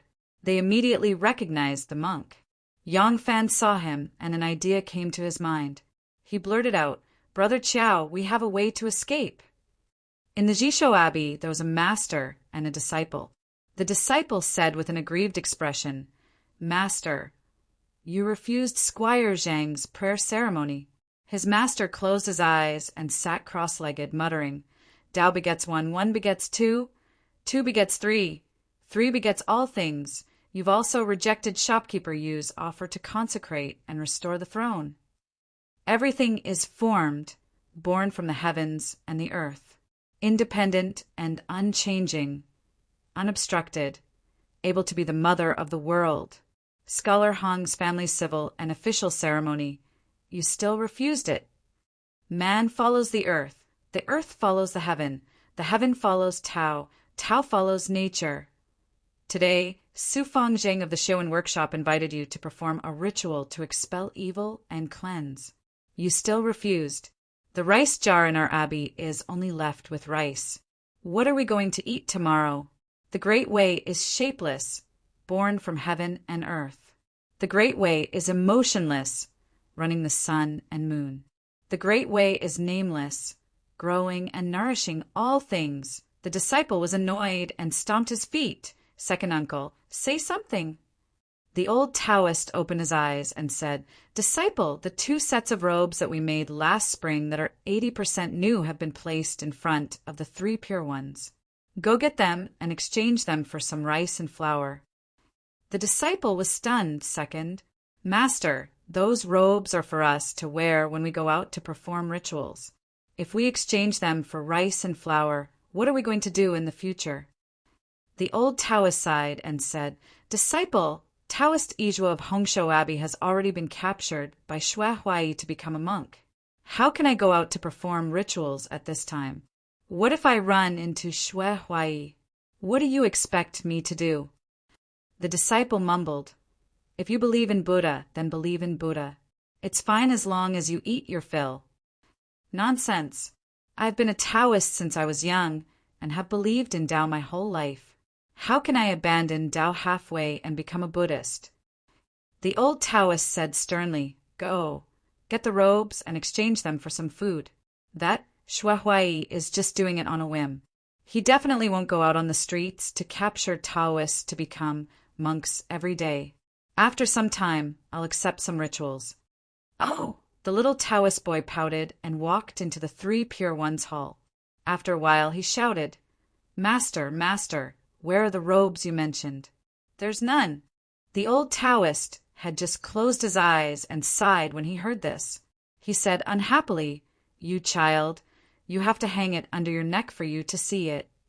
The old Taoist got up and walked out to the 3 Pure Ones hall. When he looked at the incense table, his expression changed and his lips trembled. The disciple said, Master, look, I didn't lie, did I? There's really nothing on the incense table. The old Taoist stomped his feet and said with tears in his eyes, These days, I really can't live. They even steal from monks. What kind of world is this? Master, there seems to be something behind this incense burner. It's 2 strings of coins. Really? The master rushed forward and saw that there were indeed 2 strings of Kaiyuan Tongbao behind the incense burner. The old Taoist put his palms together and bowed to the 3 Pure Ones Tao Masters. He said happily, The Supreme Lord of Tai, there's always a way out. Imperial Messenger Fan was punched and kicked by Xue Huai's underlings until he fainted. Only then did Xue Huai let out a cold laugh and said proudly, If you want to make life difficult for me, then I will make life difficult for you. Humph. If you don't know what's good for you, I'll beat you up every time I see you. Let's go. With that, he led a group of burly monks and swaggered away. Lady Fan threw herself on her husband's body and burst into tears. The young manservant and the young servant girl were young and ignorant, so they paced around anxiously. They didn't know that they should hurry home and call for their master to be taken to be treated. Xue Huai had just taken a few steps when 2 young Taoists walked towards him. They each wore a pair of on shoes and wore green Taoist robes that were 80% new. Their hair was tied up in a Taoist bun. They didn't look too old. As they walked, they begged for alms from passers-by. Xue Huai saw this and glared at them, shouting, Stop! The 2 young Taoists were suddenly stopped by a group of big monks. They couldn't help but feel a little timid. The younger Taoist boy asked timidly, Masters, may I know why you're stopping us? Xue Huai said, Which Taoist temple are you from? The little Taoist boy said timidly, I'm Yun Fan. This is my senior brother, Yun Xiao. We are wandering Taoists. We travel the world to spread our teachings. Bah, isn't it just begging everywhere? You make it sound nice. Xue Huai said disdainfully, From now on, you don't need to be Taoists. You can become monks under me. Men, shave their tongues and change into monk robes. No, we don't want to be monks. We are devout followers of Tao. We want to be faithful to one person and keep our chastity. The 2 little Taoist priests screamed and were pinned to the ground by a few big monks. Master Xue, who was dedicated to converting people to kindness, took the razor and performed another magnificent feat of converting the heretics on the street. In a short while, the black hair on the ground was fluttering in the wind and 2 bald heads were shining. The 2 little Taoist priests had been shaved bald. "Take off your Taoist robes and change into them. Quickly, change into these monk robes. You'll look even more handsome after you shave your head. Listen up, we are all disciples of the Master and belong to the Hong generation. Right now, Master has 16 personal disciples. From now on, you will be Hong 17th. From now on, you will be Hong 18th. But Yun Xiao is my senior brother. Why am I ranked 17th? Of course, we have to rearrange the ranking after joining Buddhism. Your Taoist ranking doesn't count. All right, follow Master." Xue Huai was filled with satisfaction as he swaggered in front. A group of disciples followed behind him, swinging their arms. The 2 little Taoists who had just converted to Buddhism were wrapped in the middle of them, and their faces were filled with distress. Not long after Xue Huai and the others left, Luoyang Commandant Tang Zong rode a horse with a saber and a dozen officials. When he saw that it was Xue Huai who was walking towards him, he was shocked and quickly dismounted. He moved to the side of the road and led the horse to make way for Xue Huai. Xue Huai was in a good mood. Seeing that he was respectful to him, he asked with satisfaction, "Which yamen are you from?" Tang Zong quickly said, "Master Xue, this humble official is Luoyang Commandant Tang Zong. I see that the streets are full of officials from your Luoyang prefecture running around. What happened?"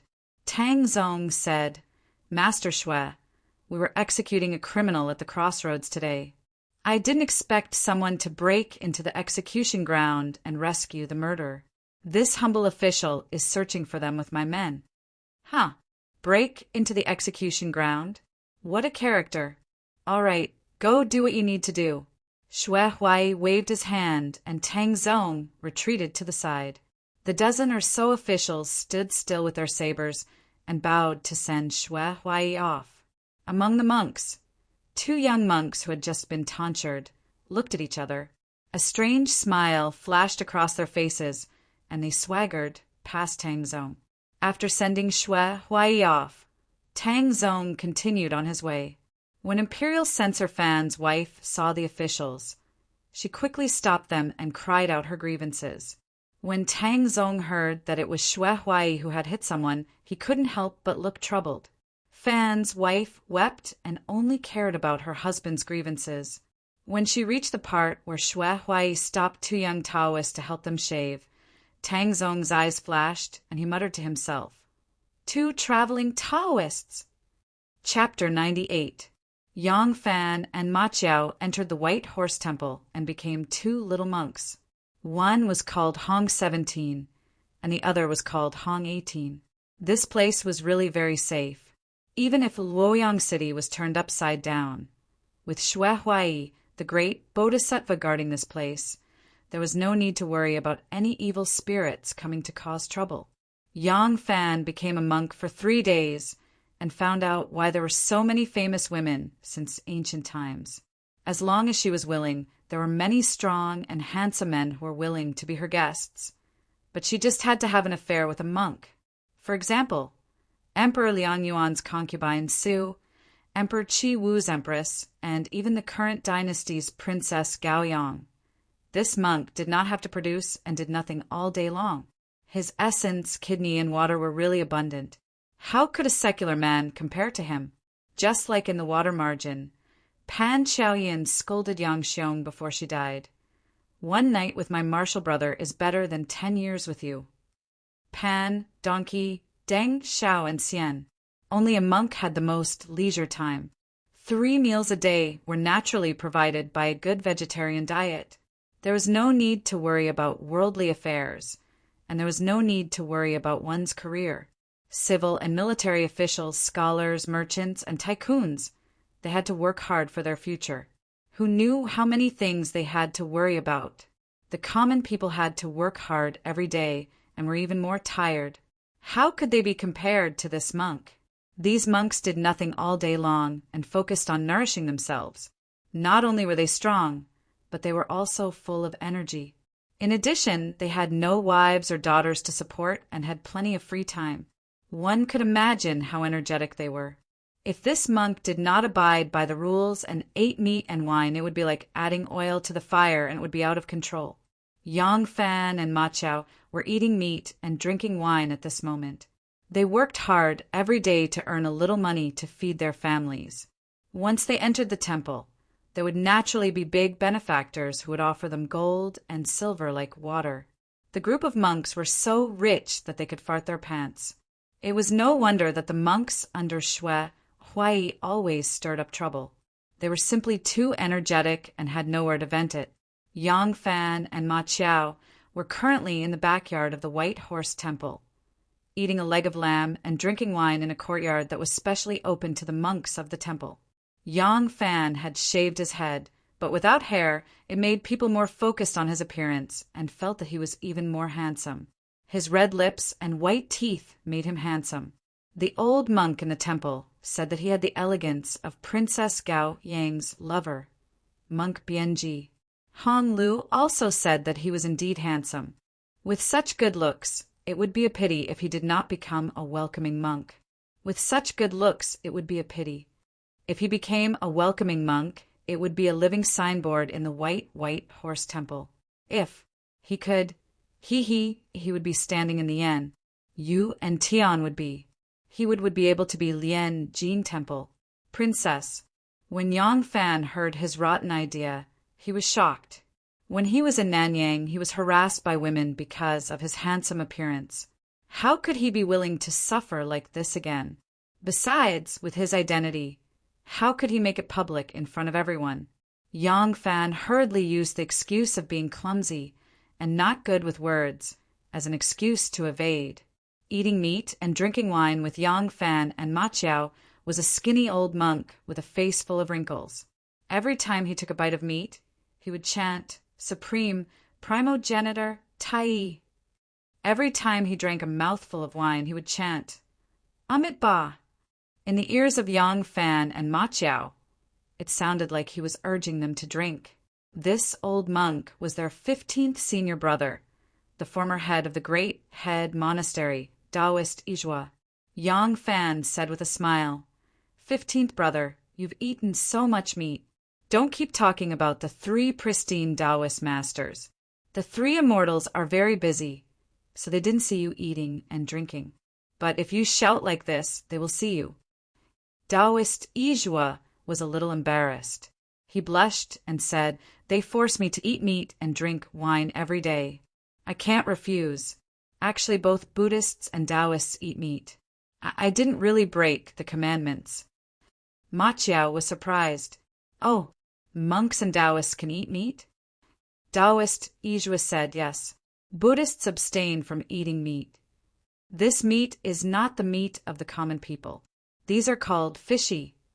The meat of Buddhists refers to dishes with a pungent smell, such as onions and garlic. As long as it is the meat of the 3 pure ones, that is, I didn't see it killed, I didn't kill it, and I didn't kill it on purpose, then it can be eaten. Monks rely on the alms of their believers. They eat whatever the believers give them. How can they be so picky? It wasn't until the time of Emperor Wu of the Liang dynasty that the emperor proposed not to eat meat. Once the emperor opened his mouth, everyone naturally agreed. From then on, monks became vegetarians. Our Taoists didn't have a clear record of this. I think it was in compliance with the emperor's decree that the rules were changed. Not far away, more than a dozen monks were playing kuju on the court. Yang Fan glanced at them and suddenly saw a monk lose control of the ball. The ball left his feet and flew towards him. He smiled and said, if that's the case, Reverend, just eat calmly. Why are you so nervous? Haha, I'm going to relieve myself. Yang Fan stood up from his seat and brushed his monk's robe. He put on a pair of wooden clogs and floated away in a carefree manner. He did indeed have some of the elegance of the romantic monk Bianji. 17th brother, kick the ball over. A monk saw him walking over and didn't run over to pick up the ball. Instead, he called out to him. Okay. Yang Fan replied and walked towards a ball. It was a kuja ball. At this time, the kuja ball wasn't inflated. Instead, it was 6 pieces of leather sewn into a ball. The middle was stuffed with soft and elastic things like hair, and some weight was added to prevent the ball from being too light and difficult to control. These monks didn't abide by the rules. They drank, ate, and fought. There was only one thing. They didn't dare to touch women. This was because Xue Huai was the male pet of the current empress. Everything he had came from the Empress Dowager.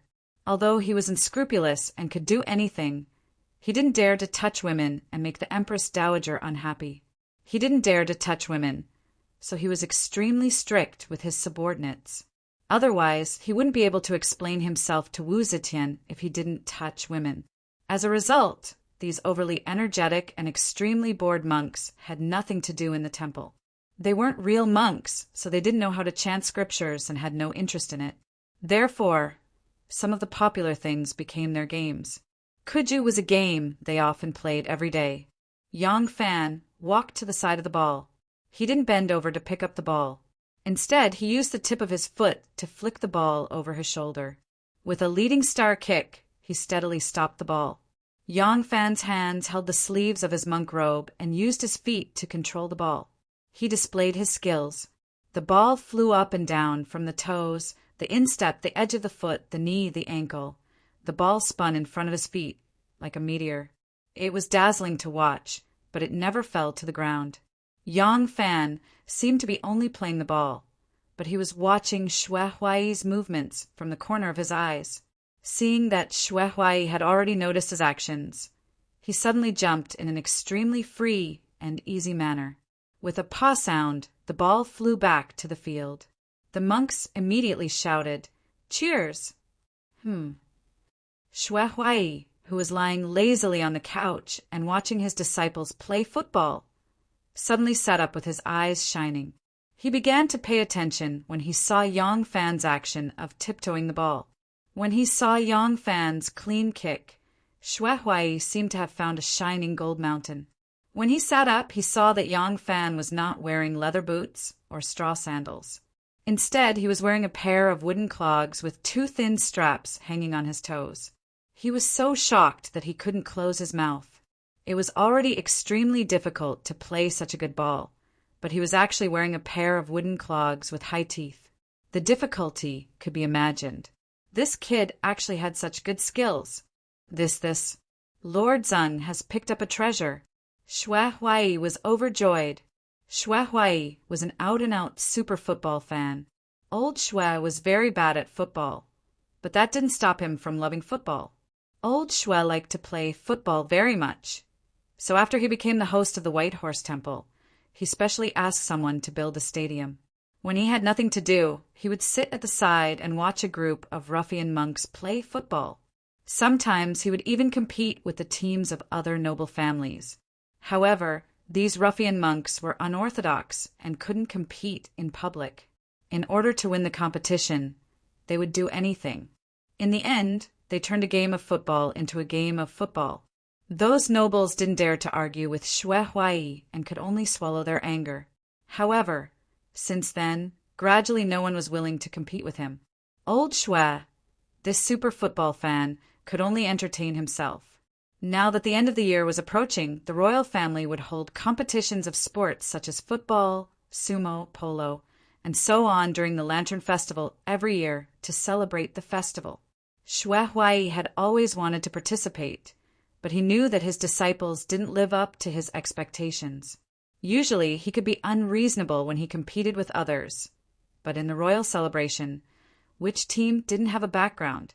Moreover, the Empress was watching, so it wasn't good to be too shameless. Therefore, this idea was just a thought.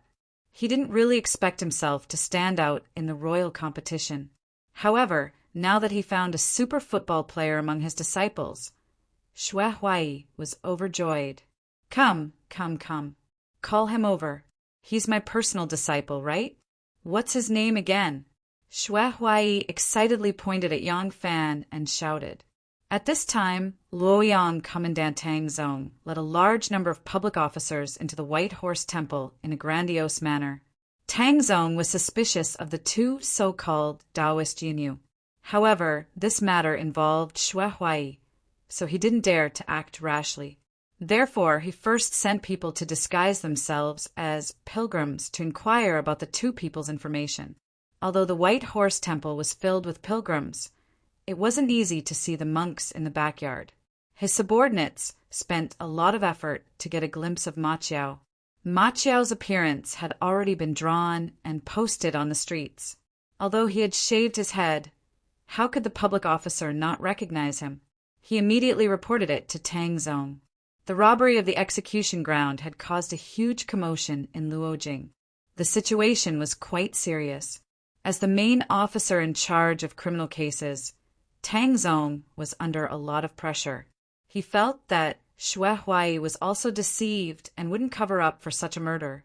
When they arrived, as long as they explained the situation, no matter how domineering Xue Huai was, he wouldn't have a reason to cover up for these two people.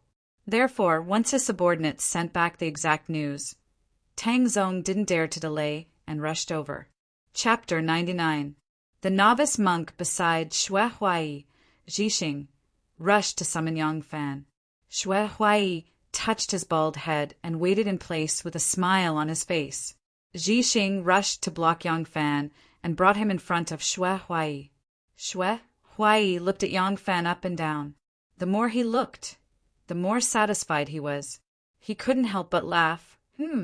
Good skills. This is the first time I've seen such godly skills. Which disciple of mine are you? Yang Fan bowed and said, Disciple 17. Good.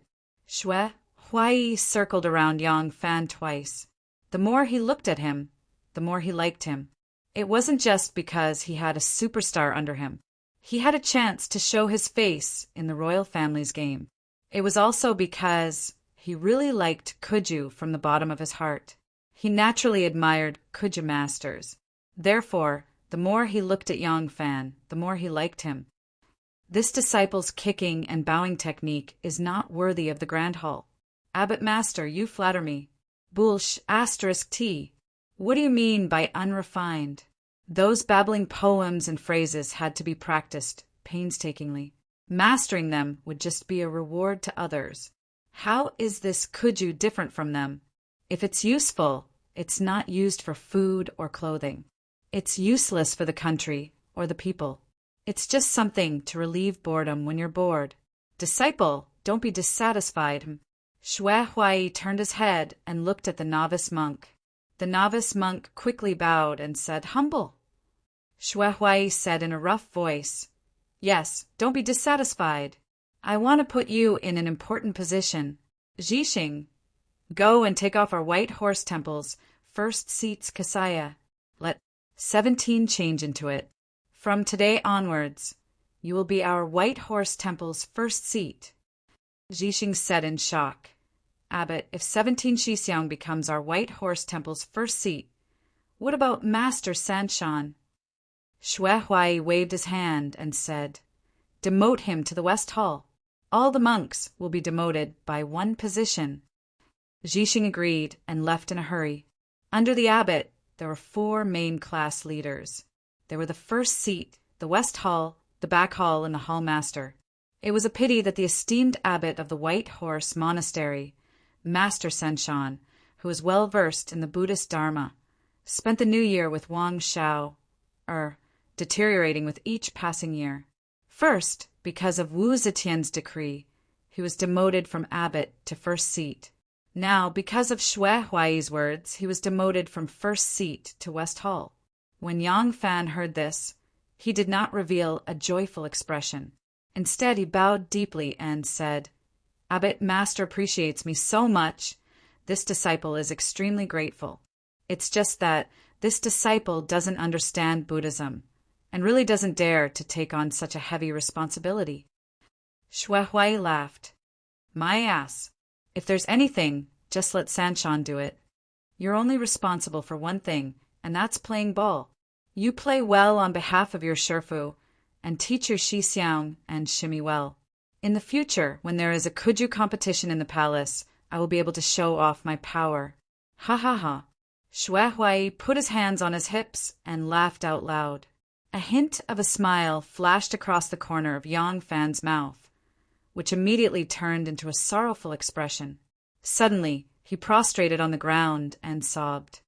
This disciple is truly overwhelmed by Shifu's love for me. But Shifu is so fond of me. This disciple really doesn't dare to lie to Shifu. This disciple has other secrets that I can't reveal in public. This seat of first seat, I really don't deserve it. Xue Huai glared at him and said loudly, You're a man, so what are you crying for? Speak. Whatever difficulties you have, Shifu will help you. Come, let's talk in my meditation room. In the meditation room, Xue Huai sat on the meditation bed with a jar of wine in his left hand and a large bowl in his right.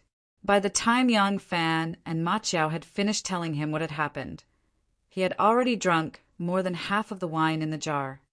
Abbot, this is how it is. After all, this matter is against the country's law. This disciple is guilty and timid, so I didn't dare to say it at first. However, Abbot has confided in this disciple. Even if this disciple dies, how can this disciple hide anything? Now that this disciple has said it, Abbot, think about it.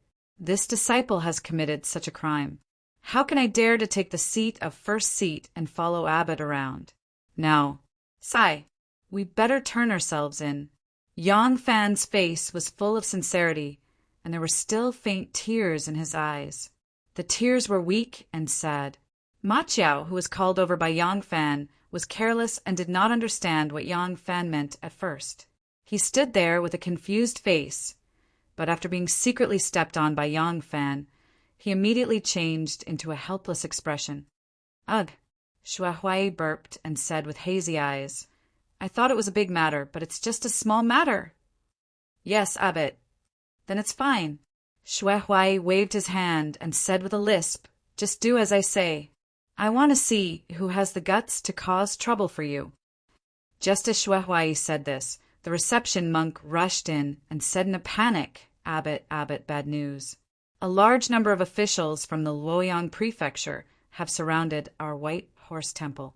They say they want to catch some fugitive. What? Xue Huai was furious when he heard this. He smashed the wine jar on the ground and smashed it, spilling wine all over the ground. Xue Huai bared his chest and jumped up barefooted. He scolded, How dare they? I'll go take a look. Xue Huai rolled up his sleeves angrily and took off his shoes. He patted his chest and said to Yang Fan, I'm a monk.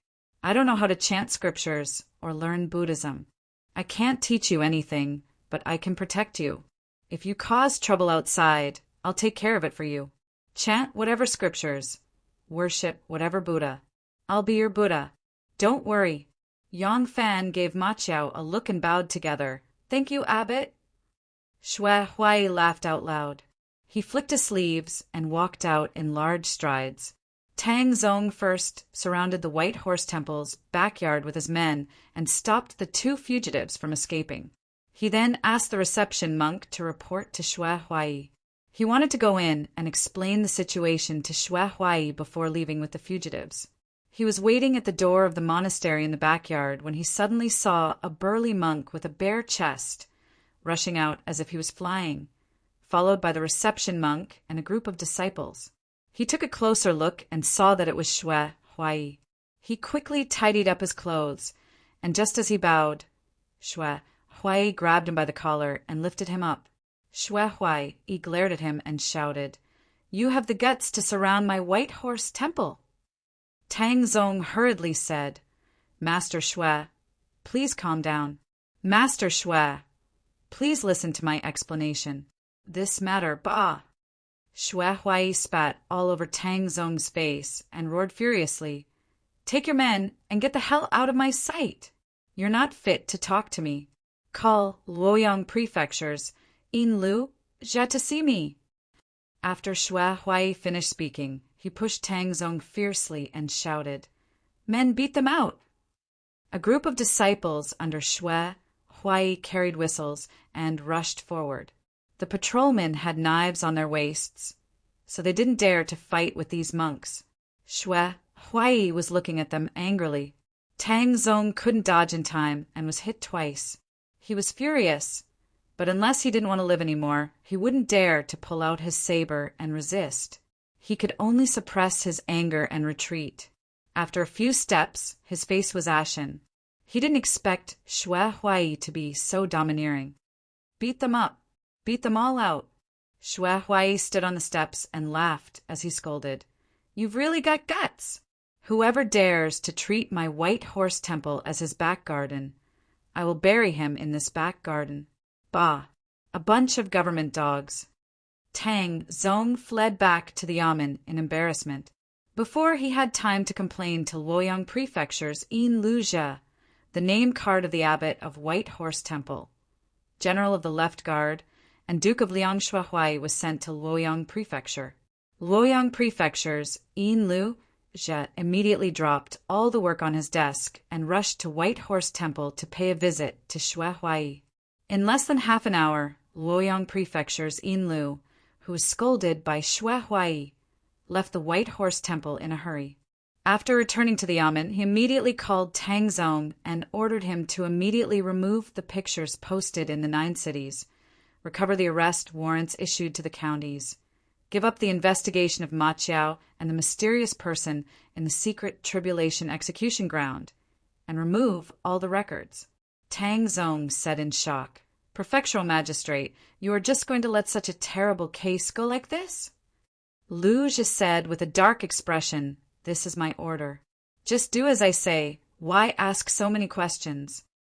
Tang Zong said urgently, "Darren, robbing the execution ground is something that happens once in 100 years, and we actually encountered it. There are too many people in court who have heard of this. If we stop here, then we—" Lu Zhi smiled coldly and said, "So what? Who will care about this matter? Minister Zhang of the Ministry of Justice, who can't even take care of himself, or the cunning Assistant Minister Zhou? Humph! Just do as I say. If there is any delay, this official will hold you responsible." Tang Zong suppressed the anger in his heart, angrily responded, and turned to leave. Lu Zhi called him back and said harshly, "Young Prefectural Magistrate Tang, this case must be dismissed, and it must be completely dismissed. If you are dissatisfied and do something in secret, this official cannot care, but that person from White Horse Temple is someone who does not forgive when he is in the right, and will stir up trouble when he is unreasonable. You better think twice before you act." Tang Zong had lost face in this case and was dissatisfied. He had originally wanted to use his authority to pretend to obey, but secretly investigate. Hearing Lu Zhi's orders, his heart trembled with fear. He agreed again, and the dissatisfaction in his chest had lessened slightly.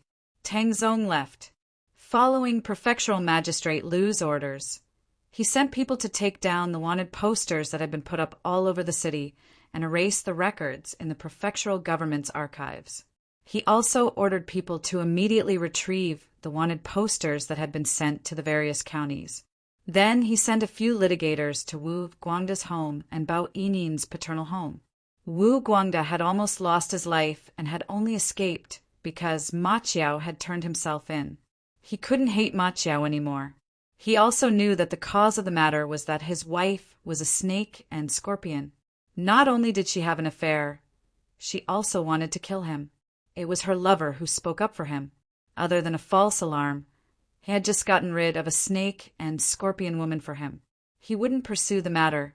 The Bao family's reputation was ruined because of Ma Qiao turning himself in, and the truth was revealed. They were ashamed, and when the litigators and slippery old officials explained the matter, they didn't have any thoughts of pursuing the matter. No one brought up this shocking case again, as though it had never happened. Chapter 100.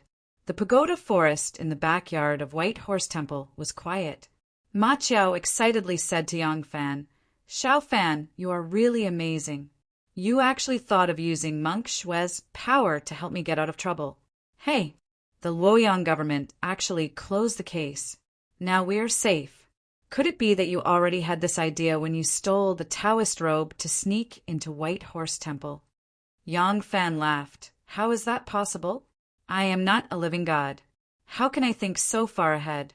Most of the time, I took the first step and suddenly saw the light. Only then did I realize that I could take one more step. At that time, I just wanted to get out of trouble. I remembered that Monk Shui likes to enlighten Taoist priests.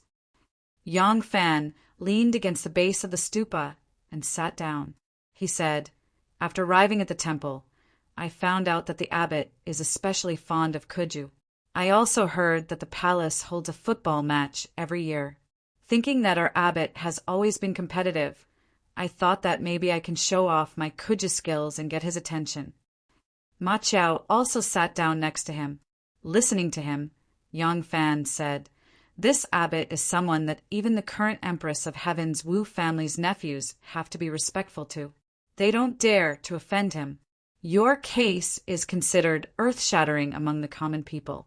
But in the imperial court, which Big Shot would pay attention to it, with this great monk's help, we can definitely get out of danger.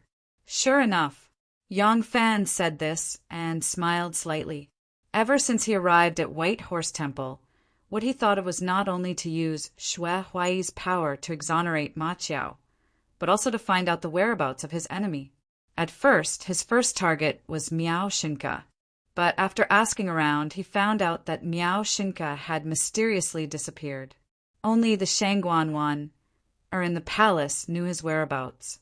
So he settled for the next best thing and started with Qiu Shinji. After failing to assassinate Qiu Shinji, he thought that he would have to lie low for a period of time before looking for another opportunity. Who knew that there would be light at the end of the tunnel? There would be another opportunity to find the whereabouts of Miao Shinka. Perhaps if he urged Shui Huai to bring him into the palace for the competition, he would have a chance to see the Shangguan Waner. Although it would be difficult to come into contact with the Empress favorite in the palace, at least there was a glimmer of hope. Of course, he couldn't tell Ma Qiao about this plan. Ma Qiao was touched and said, Xiao Fan, if you hadn't rushed into the execution ground to save me, I would have been executed. Now, thanks to you, I could only be a fugitive hiding in the shadows for the rest of my life. This great kindness, Yang Fan interrupted him and said, If I don't treat you as a brother, I won't do this for you. Since I treat you as my brother, why do I have to say such unorthodox words? That day at the residence of Yang Longjong, weren't you the same? You clearly saw my actions, but still tried your best to cover it up for me? Ma Qiao said, The difficulty of these two matters can't be compared. Speaking of this matter, I feel even more uneasy. You are hiding in the Xiu Wen workshop because you have a blood feud. If your identity is exposed because of saving me, it will delay your important matter. Yang Fan said solemnly, Brother Qiao, don't say such things again. Of course I won't forget the feud.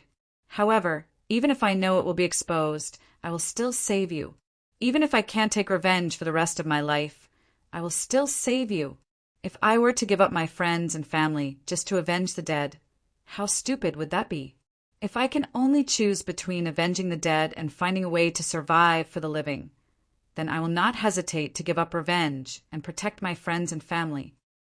He raised his head and looked towards the distant south, lamenting, Revenge is my responsibility, but I shouldn't turn myself into a cold-blooded tool because of hatred. This is what my Grand Shifu said. He was an amazing hero. When I was young, my biggest regret was that he didn't personally teach me martial arts. At that time, I was practicing by the seaside and he was fishing by the seaside. The things he told me the most were the principles of being a person. But at that time, the reason why I was willing to talk so much with him and listen to him was because I wanted to make him happy. Maybe he would be willing to personally teach me martial arts. Unfortunately, he only chatted with me and said things that I didn't really like to listen to. When I gradually grew up, I realized that the things he taught me were far more useful than just a few punches and kicks. It was him who prevented me from becoming a cynical person who doesn't recognize family or friends, someone who will stop at nothing for revenge. Ma Qiao couldn't help following his gaze to the south and said respectfully, "That old man lives in the southern sea?"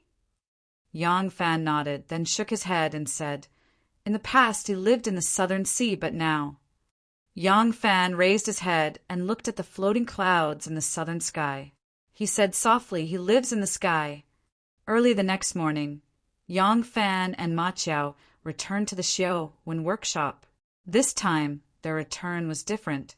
There were 8 monks accompanying Yang Fan, each of them tall and sturdy, holding a staff. Xue Huai wasn't worried that someone would dare to cause trouble for Yang Fan. He was purely here to support the star player in his heart. As the saying goes, returning home with glory.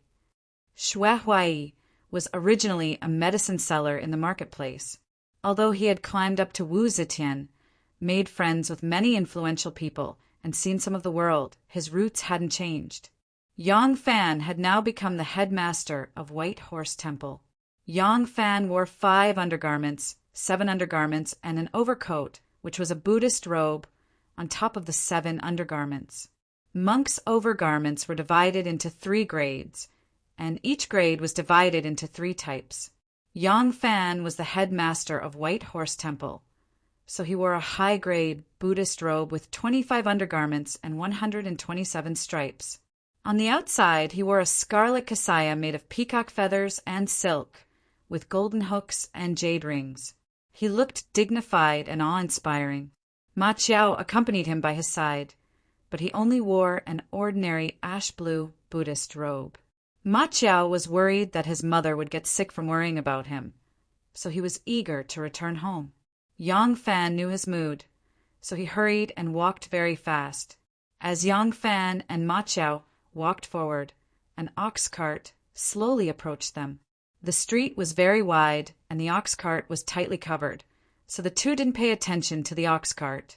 Since the Wei and Jin dynasties, this ox cart was the favorite carriage of the aristocratic families. Unless they were going on a long journey or in a hurry, they would always take the ox cart. This was because the ox cart was slow and stable, and the carriage was spacious and tall, so people could sit or sleep at will. It was more suitable for the children of aristocratic families, who lived like princes and wandered around. This custom was still popular among aristocratic families, and it would only gradually disappear when the Sui, Tang, and 5 dynasties ended and the Song dynasty rose. The ox cart, coming toward them, was an oil cart. It was rectangular, and there was a shed on the top. The door opened at the back, and the curtain hung down. The front and sides of the shed had lattice windows, an arched roof, and a long eave at the front and back. The carriage was draped with curtains. It was embroidered with plum blossom patterns, and the 4 sides were decorated with silk tassels. It was extremely gorgeous. The driver walked leisurely. A young master dressed in white in his 30s was sitting upright in the carriage, pretending to sleep. Beside him was the pretty maidservant Tin Ano dressed in green. She lifted the curtain and looked at the scene on the street. She knew that they had arrived at the Xiaowen workshop. As she looked at the scenery on the street, she couldn't help but think of Yang Fan. She wondered how that fellow was doing now. In order to help his friend out of trouble, he had squandered all the gold, jewels, and jade she had given him. Presumably, he still hadn't found a wife to his liking, right? She thought of the days she spent with Yang Fan. She thought of this handsome young man who was a little evil, but had the heart of a thief, but didn't have the guts. In fact, he didn't commit any evil deeds, and he was especially enthusiastic and loyal to his family and friends. Tin Ano couldn't help but smile gently. But this smile immediately froze at the corner of her mouth, because she saw a monk dressed in red walking towards her. This monk was wearing a big red kasaya embroidered with 8 auspicious lotus flowers. The kasaya was covered with dharma conchas, dharma wheels, precious umbrellas, white lids, lotus flowers, vases, goldfish, and long plates. The kasaya was decorated with rui hooks and a jade bracelet. The monk held a string of sandalwood prayer beads in his hand. He was accompanied by a gray-robed disciple, and behind him, 8 monks followed closely. With such extravagance, he should have been an old and virtuous eminent monk. But when she looked at his appearance, with his shiny bald head, elegant eyebrows, straight nose bridge, and clear lips, he was as delicate as a girl. It was enough to shock her. Looking carefully, this monk turned out to be the somewhat ruffian, very loyal, seemingly scoundrelly, but innocent shopkeeper, Yang Fan, whom she had just thought of. Ah! Tin Eno's delicate body shook, and she couldn't help but exclaim. The man in white, who closed his eyes and pretended to sleep, opened his eyes and glanced at her. Tin Eno quickly put down the curtain, and the man in white said, "Anu, your temperament recently is not as calm as before."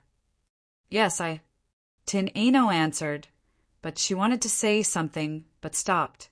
The man in white's eyes flashed slightly, and he asked, "What's wrong?" Tin Eno slightly bowed her head and said, "I saw him again." Him. The man in white was a little confused, but Tin Eno's life was very simple, and the number of outsiders she knew was really limited. The man only thought for a moment, and then he suddenly said, "The person who saved you?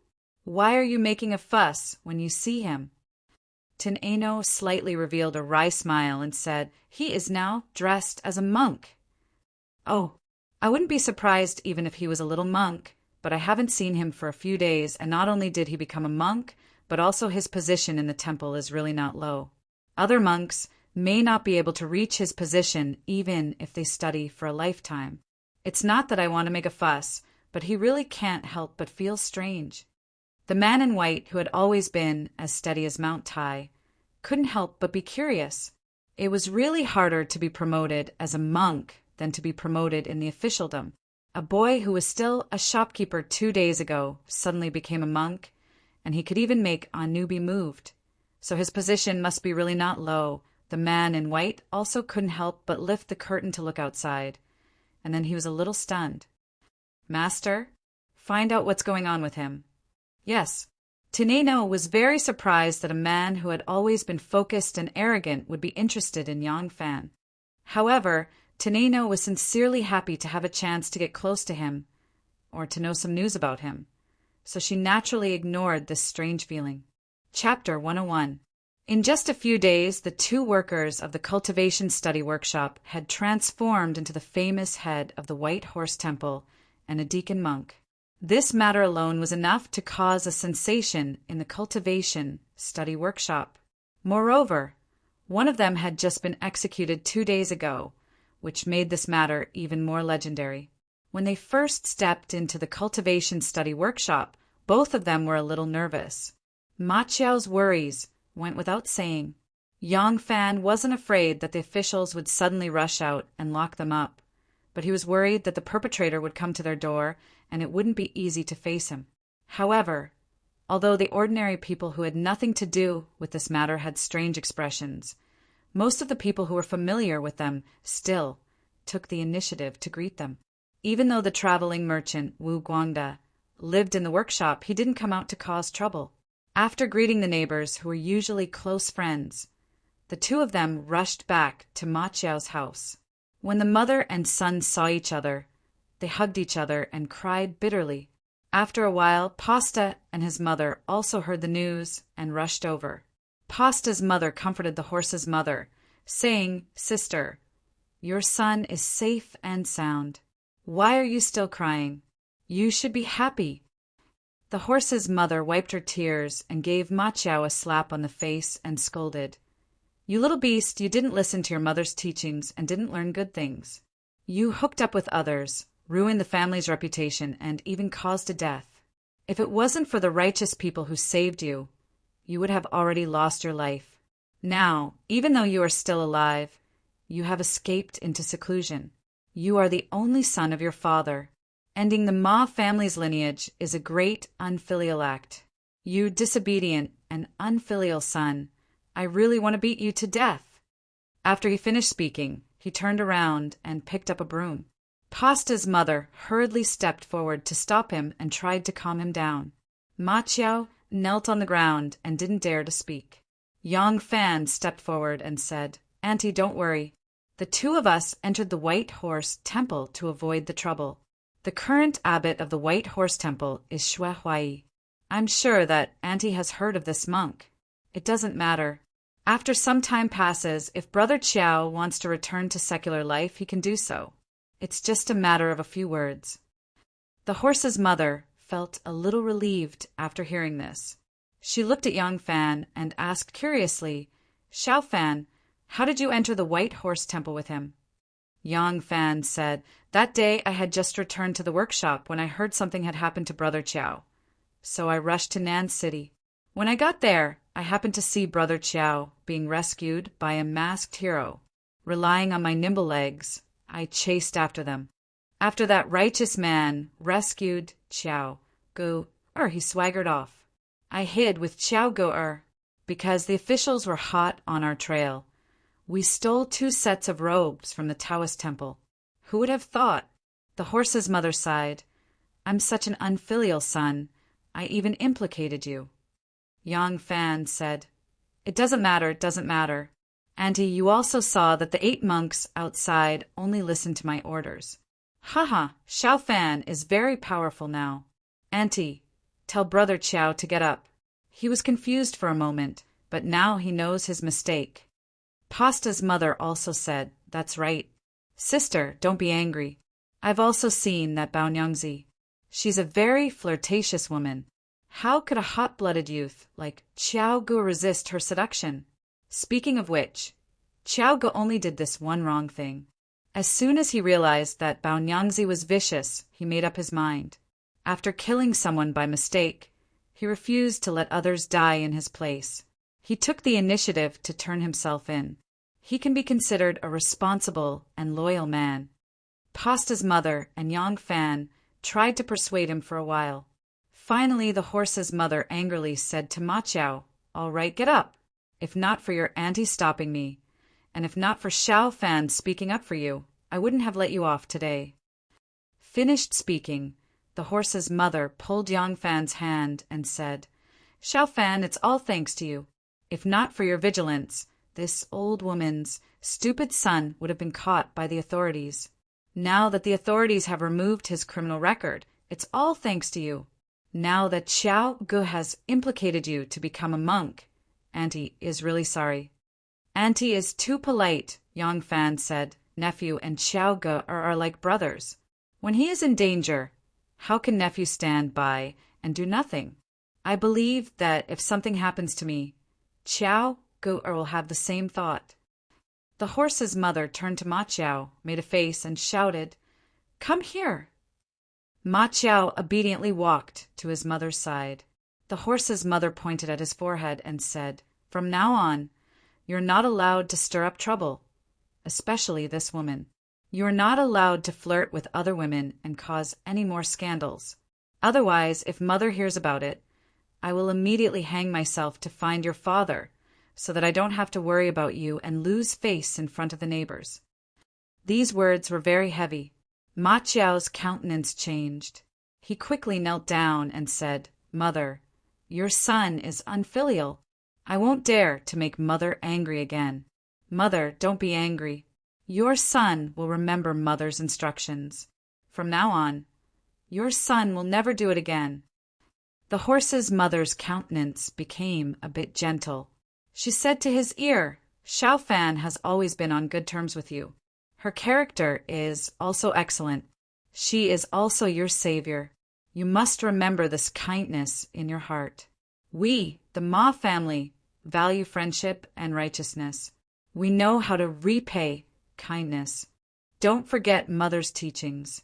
Ma Chao kowtowed heavily and said, "Mother, don't worry. Your son will remember everything." On the side, Jiang Sining looked at Yang Fan. With a curious expression, he said, "Xiao Fan, the person who saved Chiao Gu, that day was really an unknown righteous person. Wasn't it you? I saw that person's back. It was very similar to you." As soon as she asked this question, the horse's mother and Pasta's mother both looked at Yang Fan. Yang Fan was slightly startled. He laughed and said, "Ning Jejie, you really know how to joke. Xiao Fan does have the strength of her arms. She can also use ordinary martial arts. But I don't have that kind of ability to save people from so many men's knives. The person who saved people was indeed someone else. Ma Chiao also knew that Yang Fan's real identity couldn't be exposed. He also helped and said, yes, the person who saved me was indeed a masked, righteous person. When he saw Xiao Fan chasing after me, he thought that I was a bailiff. If I didn't stop him, I'm afraid that Xiao Fan would have been stabbed by him. The horse's mother and Pasta's mother were very familiar with Yang Fan. They didn't believe that this little brother, who always followed Ma Chiao around, had a deep and good martial arts. After hearing this, they didn't doubt it at all. They only thought that it was because Ma Chiao didn't want to implicate the innocent and voluntarily surrendered. This moved the Jianghu ranger to help him. Ma Chiao and his mother were reunited. Next, he would be a monk in the White Horse Temple for a period of time. He couldn't return to the square to take care of his mother. In addition, these days, the horse's mother had been worried about her son day and night. Now that the mother and son were reunited, there must be a lot of things to talk about. So after sitting for a while, Pasta's mother took her daughter and left. Yang Fan also got up and said that he wanted to go back to his house to see if there was anything that needed to be taken away. He would come back at lunchtime. Yang Fan returned to his own small courtyard. He opened the door and went in. Looking at the house that he had lived in for half a year, he sighed softly. Ever since the Tian Ai knew left, his room quickly returned to the style of a bachelor. The quilt was twisted on the bed like a fried dough twist, and it was not folded at all. The used ladle was still half filled with water, and it was placed on the table. There were also a few pieces of chicken bones that he had casually eaten in the corner of the room. The only exception was the floor, which still retained the original color of the wood that the Tian Ai knew had scrubbed. Yang Fan sat on the floor and hugged his knees. He quietly looked at everything that seemed familiar, but also somewhat strange. He thought about his future. Xue Huai's identity was very special. He was the prime minister of the Tang dynasty. He was truly second only to the emperor and above tens of thousands of people. There were very few people who dared to offend him. Even the two nephews of Empress Wu, Wu Sanxi and Wu Qingxi, did not dare to offend him. If he could become Xue Huai's confidant, it would not be difficult for him to enter the imperial palace. This would undoubtedly be very beneficial for his next actions. He had already planned to work hard as a monk, which had a very promising career for a while. However, he did not know whether the matter of him saving someone at the execution ground would spread, or whether someone would connect it to him and guess more things. Ma Mu and Pasta's mother were easy to fool, but that did not mean that other people would be so easily fooled. If people were to associate this with the murder at Yang Longzhong's residence, even with Xue Huai as his protector, this matter was a little too serious. In particular, if his enemies were to lock onto his identity or become suspicious of him, then his advantage of hiding in the shadows would disappear. Yang Fan was quietly thinking about these problems when he suddenly heard a slight sound coming from the courtyard. Yang Fan's heart trembled and he jumped up. He had originally been sitting cross-legged on the floor with his elbows on his knees and his hands on his cheeks, quietly thinking. This movement was as fast as a rabbit, and with one stride he had already flashed to the side of the door. Pa, pa, pa. 3 slow claps actually sounded from behind him. Yang Fan suddenly turned around and saw that the back door had silently opened. Tenino was standing there, clapping her hands. She said with a smile that was not a smile, 6 senses and agile movements. What a good worker. Yang Fan, you've made me suffer. Yang Fan was slightly surprised and then said happily, Ah, Nu, why are you back? Teneno snorted and said with a straight face, Don't interrupt. Just now I asked about your situation in the street and had some doubts in my heart. Now that I've tested it, the so-called righteous person who robbed the execution ground is probably you, right? Little worker, humph. What a good little worker. You actually lied to me. Yang Fan couldn't help but laugh and said, Look at your bitter face. I didn't lie to you about your body, nor did I lie to you about your heart. I just didn't tell you that I know martial arts. Why do you have to look like this? Tineno blushed, wrinkled her nose, and said, You're saying dirty things again. Can't you be more serious? Yang Fan spread out his hands and said, I want to be serious, but I'm afraid that you'll be even more unhappy. You'll think that I have eyes but can't see, looking at a peerless beauty in front of me. I'm actually not moved at all. I'm just like a piece of wood. Humph. Tineno snorted. She didn't know whether to be happy or to refute his disguised praise. She could only change the topic and said, You have such great skills. Why do you condescend to be a worker here and secretly be a little thief who steals chickens and dogs? Yang Fan said, Martial arts is just a small path. Otherwise, what else can I do? Don't tell me I'm going to apply for a job in a rich family and become a guard martial arts master? Chapter 102. Later wuxia novels were rampant, giving people a misconception that martial arts masters were omnipotent, that they could stand above all the power in the world. High officials, nobles, dukes, marquises, princes, and even the emperor, when they saw martial arts masters, they would be very respectful, as if they were deities. But in fact, martial arts was not something that could be discussed on the stage. Even in the Tang dynasty, where civil and military were equally valued, what was important was the ability to fight on the battlefield, the ability to command thousands of troops and horses. That was the ability to command thousands of troops, not the bravery of an ordinary person. People could practice martial arts to strengthen their body, but they would not place it on a very high pedestal. In the later Tang dynasty swordsman novels, people like Kong Kong, the Red Thread Girl, and Nian Yang were described as having reached the pinnacle of martial arts, reaching the legendary realm of swordsmen. But their status was still that of a great general, a military governor, or a loyal soldier under the command of a powerful and influential family or a lackey. Having an outstanding martial arts skill, from ancient times to the present, was not an effective way to advance one's position. However, no matter what kind of skill it was, as long as one had a skill, one would not decline so much that he had to lower himself to be a small workshop attendant. Tineno knew he must have some ulterior motive, but she could not tell him her family's secret, and naturally it was not convenient to ask him about other people's secret. Yang Fan went forward to greet him. He said with a smile, Why did you come back? Is it because you can't leave me in your heart? Do you know that when you left that day, there was a rumor in the streets that my Yang Fan's little wife eloped with someone else? During that time, everybody was talking about me. My situation was unspeakably miserable. The Tian AI Nu blushed and said, I was the one who spread the news. I didn't want anyone to suspect that I was hiding a criminal because I came and went so mysteriously. That way, you wouldn't be implicated by me. You are a big man. What is there to be afraid of? It is your own reputation that will be ruined.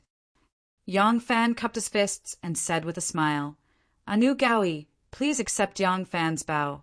Come, let us sit down and talk. Yang Fan threw away the twisted quilt and gestured to Tineno, asking her to sit down. Tineno did not sit down on the crumpled bed sheets. Instead, he tilted his head to look at Yang Fan's bald head and asked curiously, How did you become a monk? A monk? Yang Fan looked at himself. Only then did he realize his identity as a monk.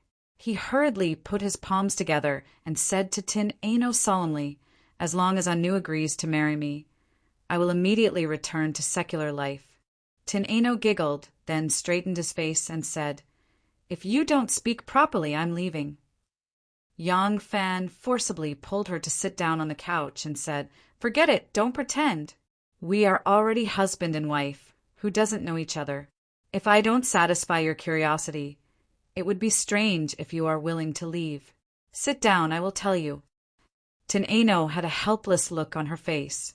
In the past, no one dared to smile at her cheekily and glib-tongued. But now this Yang Fan turned out it was because he pretended to be stupid. That was fine. Now that she knew that he was not a crazy bachelor who wanted to get a wife, he was still glib-tongued and took advantage of others. Tineno pretended not to hear the first half of his crazy words and asked, Speak. Yang Fan didn't know what Teneno did, but Yang Fan knew that her position must be standing on the opposite side of the government.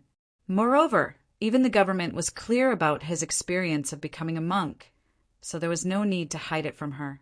Therefore, Yang Fan told Teneno the reason why he became the head monk of White Horse Temple. Teneno was stunned after listening. After a long time, she exclaimed, "This is really unimaginable. You can only have such a strange situation if you met this monk who is the most unlike a monk in the world." Yang Fan suddenly thought of something and suddenly said, "That's right. I have a difficult matter. I want to find someone to help, but I don't have a suitable candidate. You came at the right time. Seeing you, I realize that there is really no one more suitable than you to do this matter." Teneno looked at him vigilantly and asked, "What do you want to do?" "Mother, you should go back. White Horse Temple is not far. I will come back to see you when I have time. Auntie, Xiaoning, fellow villagers, you should all go back." It was almost dusk. If they didn't leave now, they would be in time for the curfew. They wouldn't be able to return to White Horse Temple in time. At this time, the number of people on the street was getting fewer and fewer. Yang Fan and Ma Chiao said goodbye to Ma's mother and Zhang's mother. Before they left, the friendly neighbors all came to see them off.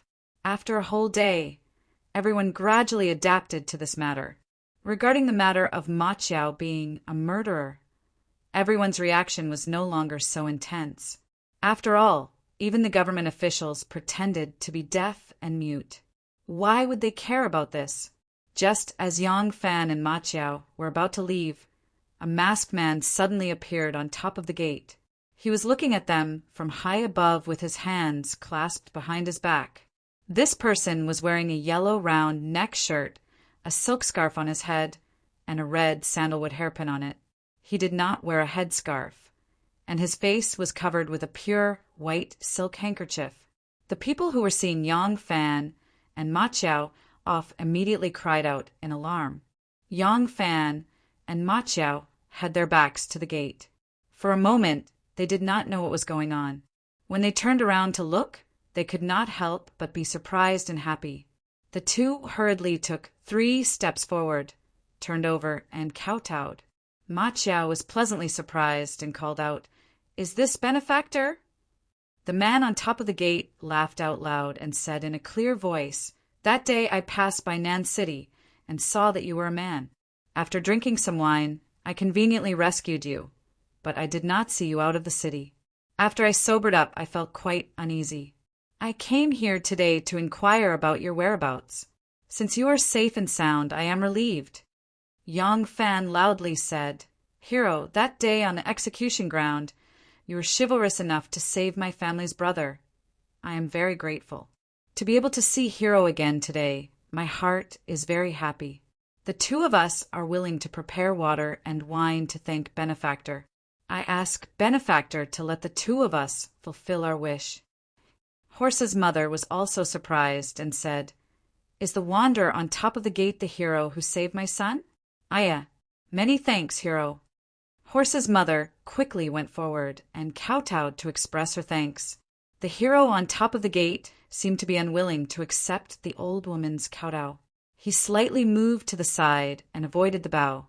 He said, "It is good that you are all safe. I roam the world unhindered. I am free to repay kindness and enmity. I stretched out my hand to save you just to fulfill my wish. There is no need to thank me. Farewell." As soon as he finished speaking, the man shook his shoulder and flew away like a big bird. By the time the people rushed out of the gate, the man's figure had already disappeared. The people in the square saw that this extraordinary man was like a dragon whose head and tail could not be seen. In an instant he had disappeared. They couldn't help but click their tongues in wonder. There was another round of discussion. It was likely that before tomorrow morning, countless new versions of the Wanderer's stories would be published. Yang Fan's action was a remedy for the fact that he had saved Ma Chiao at the execution ground. It was easy for people to connect the dots and make him a suspect. He didn't know where Miao Shinko was now, but he knew that Shinji was in Mengjin. The last time he rushed to Mengjin, Shinji was already prepared. It was obvious that the deaths of Yang Mingxing and Kai Dongqing had raised his vigilance. Although Shinji's martial arts were very high and he was in the army camp, he might not take an assassin like him seriously. However, Shinji must have some understanding of everything that had happened in Yang Mingxing's residence. Of course, Shinji could send people to find out what had happened in Yang Mingxing's residence, but he couldn't send people to stay in the Shoin workshop to care about what would happen next. He might not know that Ma Qiao had been saved at the execution ground. Even if he knew that there had been a robbery at the execution ground in the city, it might not be related to what had happened in Yang Mingxing's residence. He might not even know that he had once been on duty in Yang Mingxing's residence. Even so, it was still a hidden danger. It would be foolproof to let this righteous man stand out clearly and let everyone know that such a person existed. Tin Ano relied on her extraordinary speed to flash past a few streets and alleys. She came to a place where there was no one. She took off her silk scarf and sighed, "Ai, ever since I got to know this little thief, I've been getting worse and worse. Now I even want to be a swindler." Tin Ano shook her head and went to the princess's residence to see her master. When Tin Ano saw the master in white, she told him about the cause and effect of Yang Fan becoming a monk. The master in white asked curiously, "This person has martial arts?" Tin Ano said, "Yes. I was curious and specially tested him. This person really does have martial arts." "Oh!" The master in white stroked the strings of the zither and pondered for a while. He then asked, "How is he compared to you?" Tin Ano shook her head and said, "I only tested that he knows martial arts. I have never seen him fight, let alone compete with him. I really don't know the depth of this person's martial arts." The master in white nodded and no longer cared about this matter. The young master in white came from a famous family with great power and wealth. As the saying goes, the poor study, the rich learn martial arts. If he was willing to put his heart and soul into practicing martial arts, he would be able to find a famous teacher, or he would be able to find all kinds of precious medicinal herbs that he needed to nourish his body and strengthen his muscles and bones. But for a master like him, he only needed to say one word and someone 10 times better than him would want him to die at midnight. There was no need for him to suffer that kind of hardship. Therefore, although he practiced martial arts since he was young, he only wanted to strengthen his body. His current martial arts was not even 1/10 of Tin Ano's. He was not good at martial arts and did not care about it. He thought for a moment and said, "The head of the White Horse Temple, it seems that Feng Xiaobao, that common man, values this person a lot." Tin Ano thought of Yang Fan's strange experience, especially his shiny bald head. She couldn't help but want to laugh. Her mouth twitched, and she replied, "Yes." The master in white gently took a breath and said, "Pay more attention to this person in the future. Maybe he will be useful." Tin Ano was startled and thought, "Master's plan is very important. Once it fails, he will be killed and his family will perish. I have been saved by Master, so I should sacrifice my life for Master. But why do I have to get that guy involved?" Thinking of this, she regretted speaking so bluntly to the master. However, the white-dressed master did not know what she was thinking. He took Anu in and watched her grow up. Since she was a child, she had never disobeyed his orders. He did not know that Tian Ai Nu had the thought of protecting Yang Fan because she did not have the heart to drag him into trouble. The white-dressed master thought that she had remembered it. After giving the order, his mind drifted elsewhere. Chapter 103. The next morning, in the backyard of the White Horse Temple. 17. What do you think? Do you think we'll be able to get first place in last Yuan's tournament? Xue Huai was wearing a shirt with a red headband on his head. He was panting heavily as he asked Yang Fan with a face full of hope. Xue Huai used to play with spears and rods, selling medicine on the streets. His body was very strong and healthy. Although he had been living like a prince in recent years, he had to serve Empress Wu. So he paid great attention to his physical training and did not neglect his martial arts. Although his fancy martial arts were only average when used to fight and kill, they were good for physical training. Therefore, his body was still very strong. Even so, after running for such a long time, he was sweating and panting, not to mention his so-called disciples. These people ate, drank, and gambled. There was nothing they wouldn't do. When it came to fighting, they were indeed a group of experts, but that was mainly because they were cruel and merciless. Now that they were relying on Xue Huai's power, no one dared to resist. Their physiques were not strong, and the better ones only had the explosive power to punch people, but they didn't have any lasting strength. At this moment, all of them were lying on the ground, pretending to be dead dogs, unable to move. Yang Fan listened to Xue Huai and gently shook his head. Xue Huai said, "Of course I'm not talking about now. I'm talking about after you train them, will there be a chance?"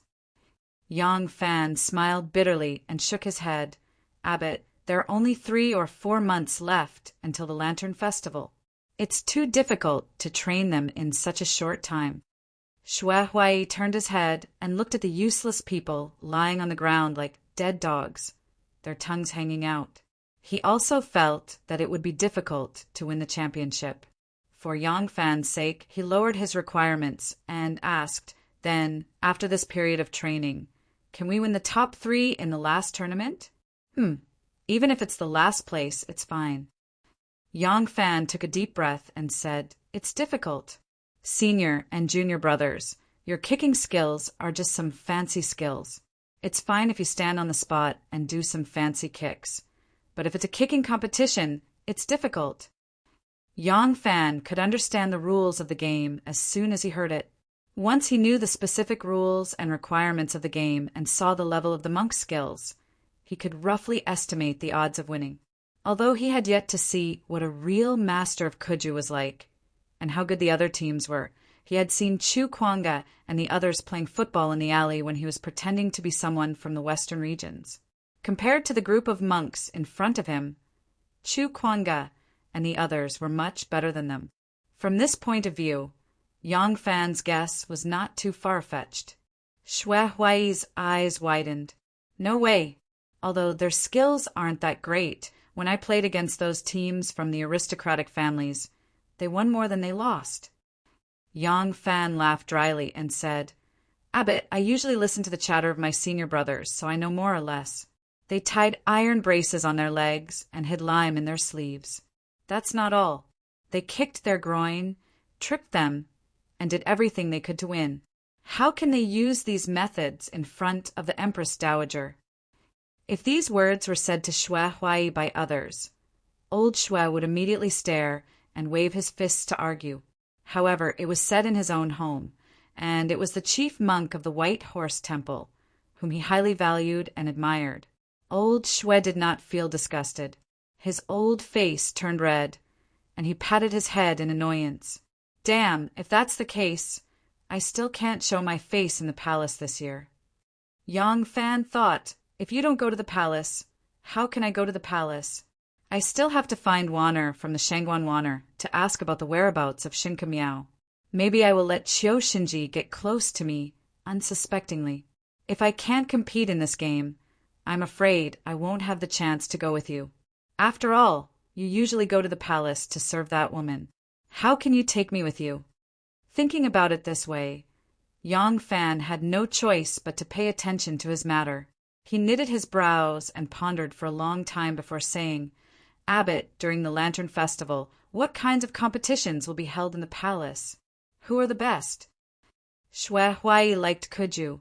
Although he himself was bad at it, as a real football fan, he knew this information very well. He introduced Yang Fan as if he was familiar with his own family's treasures. There have been only a few teams that can participate in the imperial competition in recent years. One of them is the Turks and the other is the Turks. They usually only participate in Kuju and Sumo. The Turks have always been inferior to our Tang dynasty in Kuju, so they have always been the champion. As for the second place, it is the Kuju team formed by the imperial army of the Tang dynasty and the Turks' Kuju team. Both sides are evenly matched. In recent years, sometimes you're second and I am third. Sometimes I am second and you are third. As for the Turks, they are also proud of their sumo skills. However, our Tang dynasty also has a strong sumo team from Princess Taiping's mansion. Princess Taiping's mansion has Kuju, and sumo wrestlers.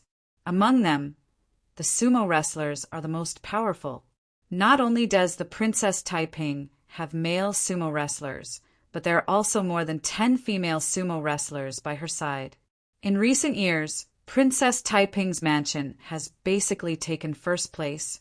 The second and third places are taken by the Imperial Army, the Turks, and the Turks. Speaking of our Kuju, there is no other branch, we're the only one. Kuju has always been won by the Imperial Palace players. Yang Fan frowned and said, Imperial Palace competition? Imperial Army or Imperial Bodyguards? Xue Huai smiled and said, Of course not the Imperial Army. There are some Imperial Bodyguards, but not all of them. There are also Imperial concubines, palace maids, and princesses of the royal family, such as Princess Taiping and Shangguan Daizhao. They are all in the Kuju team. Yang Fan was stunned and asked, Abbot, are you saying that this group of women formed a Kuju team, and they have won time and time again? Even the men can't beat them? Xue Huai said yes. Those who don't know the truth often say that because the Kuju team is made up of women, the men mostly give in to them. That's because they don't know the ins and outs. I have seen them play football. These women are not easy to deal with. They are very good at football. Others can't compare to them. Back then, Kuju was mainly a competition of skills. It was competitive, but it was not as intense as modern football. It was not like the monks of White Horse Temple who wore iron leggings, had lime bags in their sleeves, and carried bricks to the field. They played Kuju more fiercely than rugby. In terms of skills, there was no distinction between men and women. None of these palace maids, imperial concubines, and princesses were delicate and weak women who were sweating and panting after running 2 steps. Even the slim and slender Shanghai Wanner, who was as slender as the crescent moon, was also a good athlete on the field. When competing with these women, they couldn't collide too much.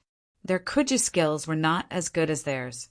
Therefore, every year the women's team always won. It was a fine tradition that began in the Tang dynasty that our country's football had more yin and less yang. Shanghai Wanner will also participate in the Kuju competition.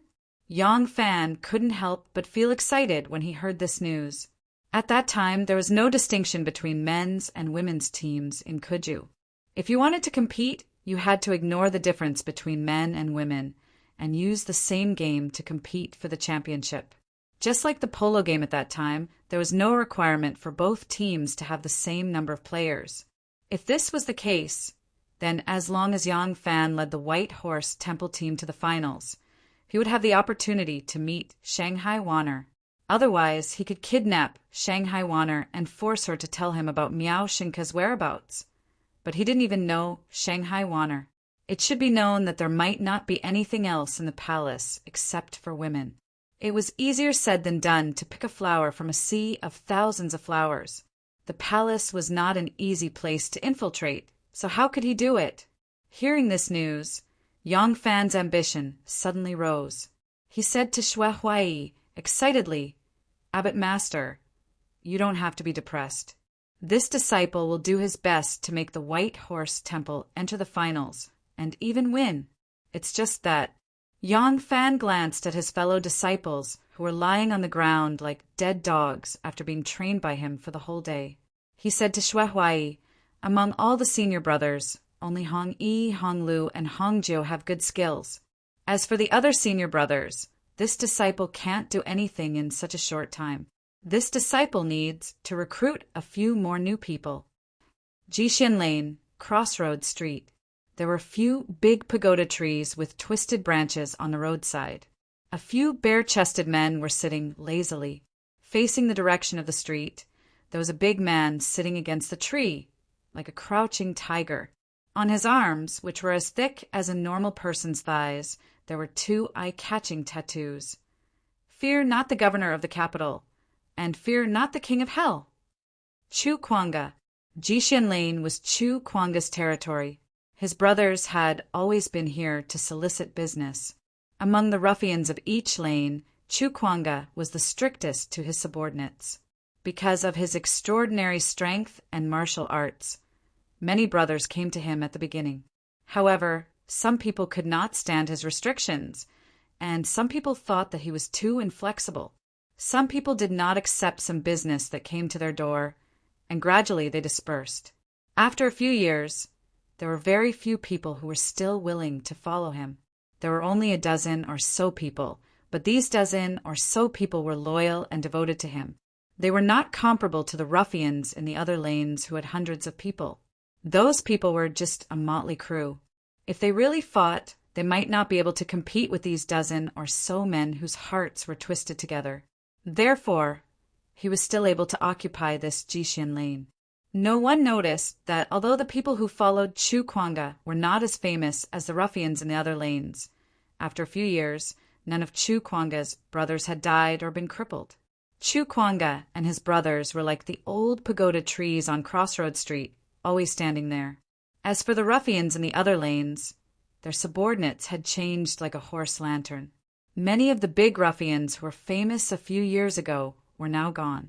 They had either become corpses in the sewers or had become crippled, quietly withdrawing from Jianghu and becoming a commoner struggling at the bottom of the market.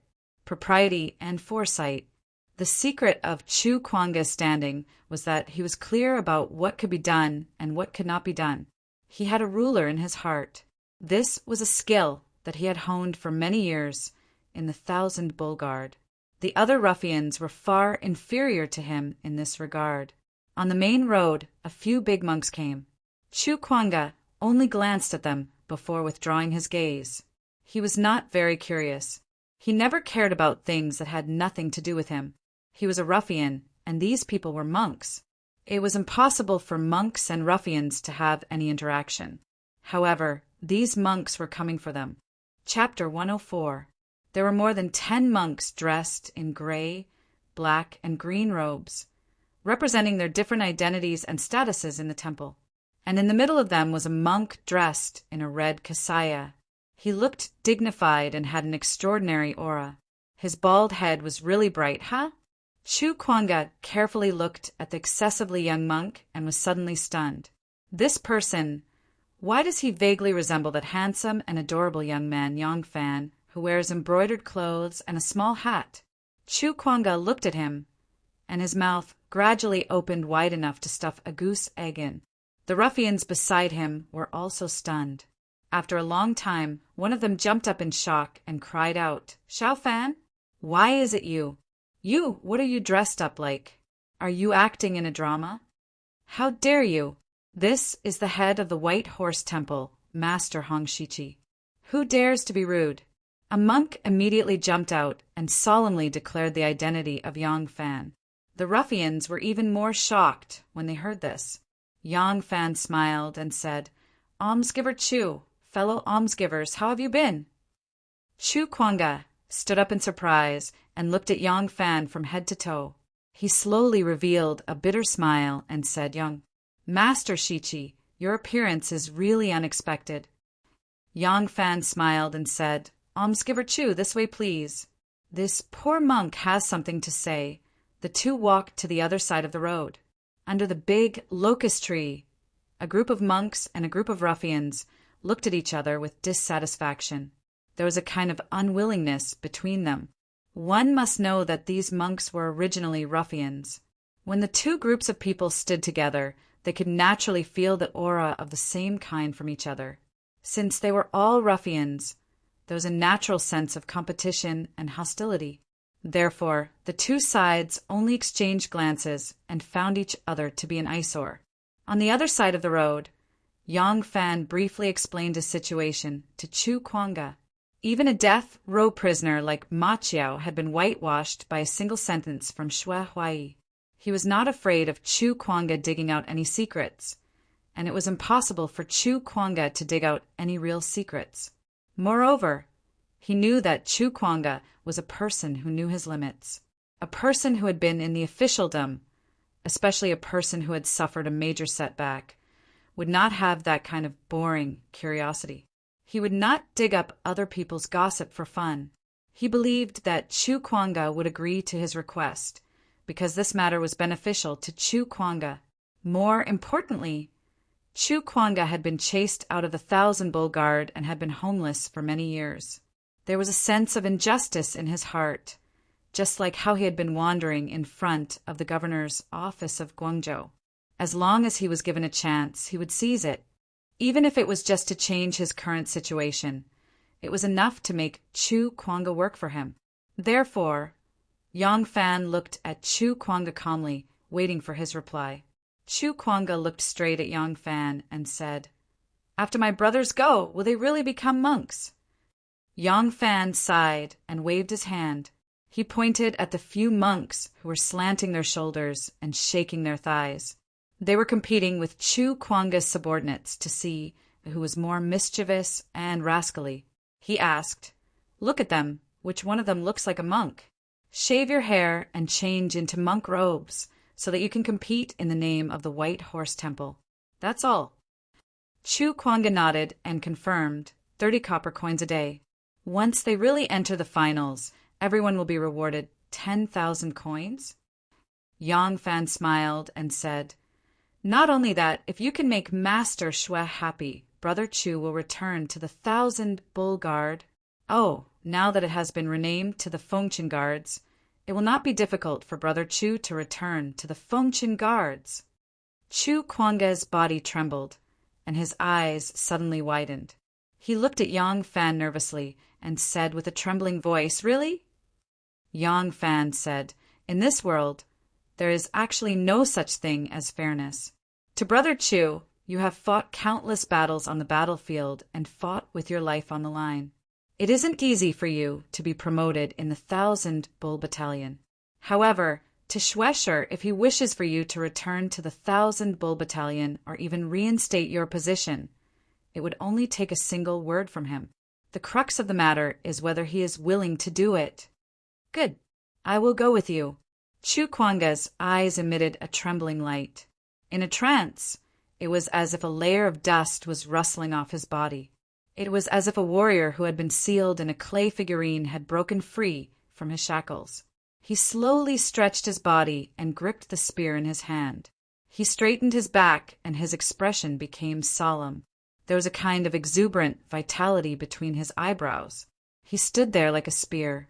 This valiant general who mingled in the streets, because of a word from Yang Fan, had been reborn and had vaguely recovered some of his former glory. "Abbot, this disciple intends to do this. Our White Horse Temple's original senior martial brothers specialize in Kuju.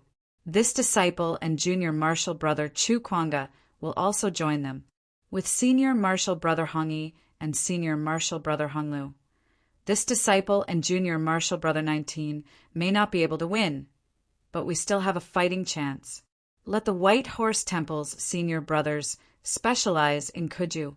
They will no longer be distracted, and their improvement will be faster." "Good, good, good."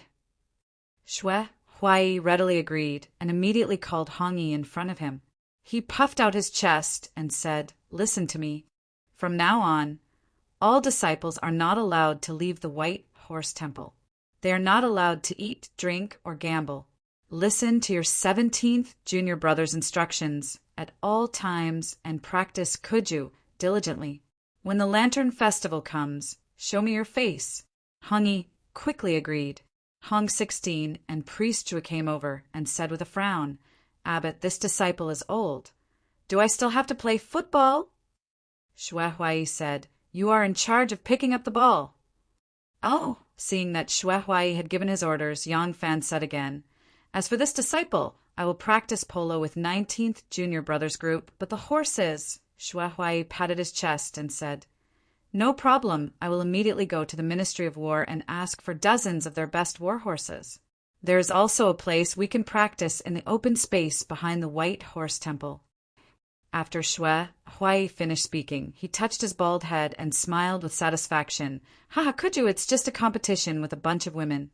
Even if I win, it will inevitably be a little unfair. If I can show off my power in Kuju, then that is the ability of a man. Damn, in the past I could only sit there and watch others show off during the Lantern Festival. This time I can show my face in both Kuju and Kuju. This guy was a natural optimist. Nothing had happened yet, but he was already convinced that his team would definitely win. Chu Kuanga wanted to use Master Xue's power to return to the Imperial Army, so he hurriedly said, "There are no weak soldiers under a strong general. This disciple will not embarrass Master Abbot. The horses have not arrived yet, so this disciple will go practice Kuju with 17th Senior Brother first." Good, good, good. Go practice well. Whether or not I can show off my might at the Lantern Festival is all up to you. Wait. Chu Kuanga had shaved his head at this moment and was wearing a short monk's robe that was modified from arrow sleeves. In fact, it was somewhere between a martial arts robe. Before that, there were actually many kinds of monk's robes, and there was no unified one. It was only after the establishment of the Tang dynasty that the color of the official robes was limited according to the rank of the official. Moreover, the royal family of Li Tang also attached importance to Buddhism, Confucianism, and Taoism, so they also made regulations on the monks' robes. However, monks all wore wide robes with big sleeves. There were very few short robes, and they did not wear them in front of their believers, so the imperial court did not set any regulations.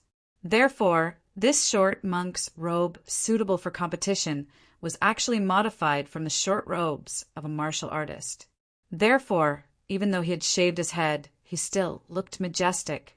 Xue Huai called out to Chu Kuanga, pinched his chin, and looked him up and down. He asked, "You look so strong, do you know sumo?"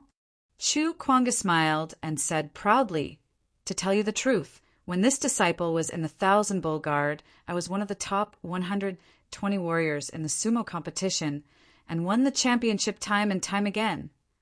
Xue Huai's eyes suddenly lit up, and he said loudly, "Good, good, ha ha ha. It seems that we can also compete with others in sumo." Chu Kuanga bowed and said, "I am willing to serve Abbot."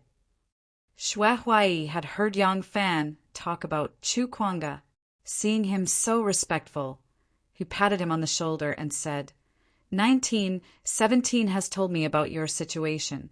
Don't worry, as long as you bring me face, I will definitely fulfill your wish and let you return to the 1,000 Bull Guard.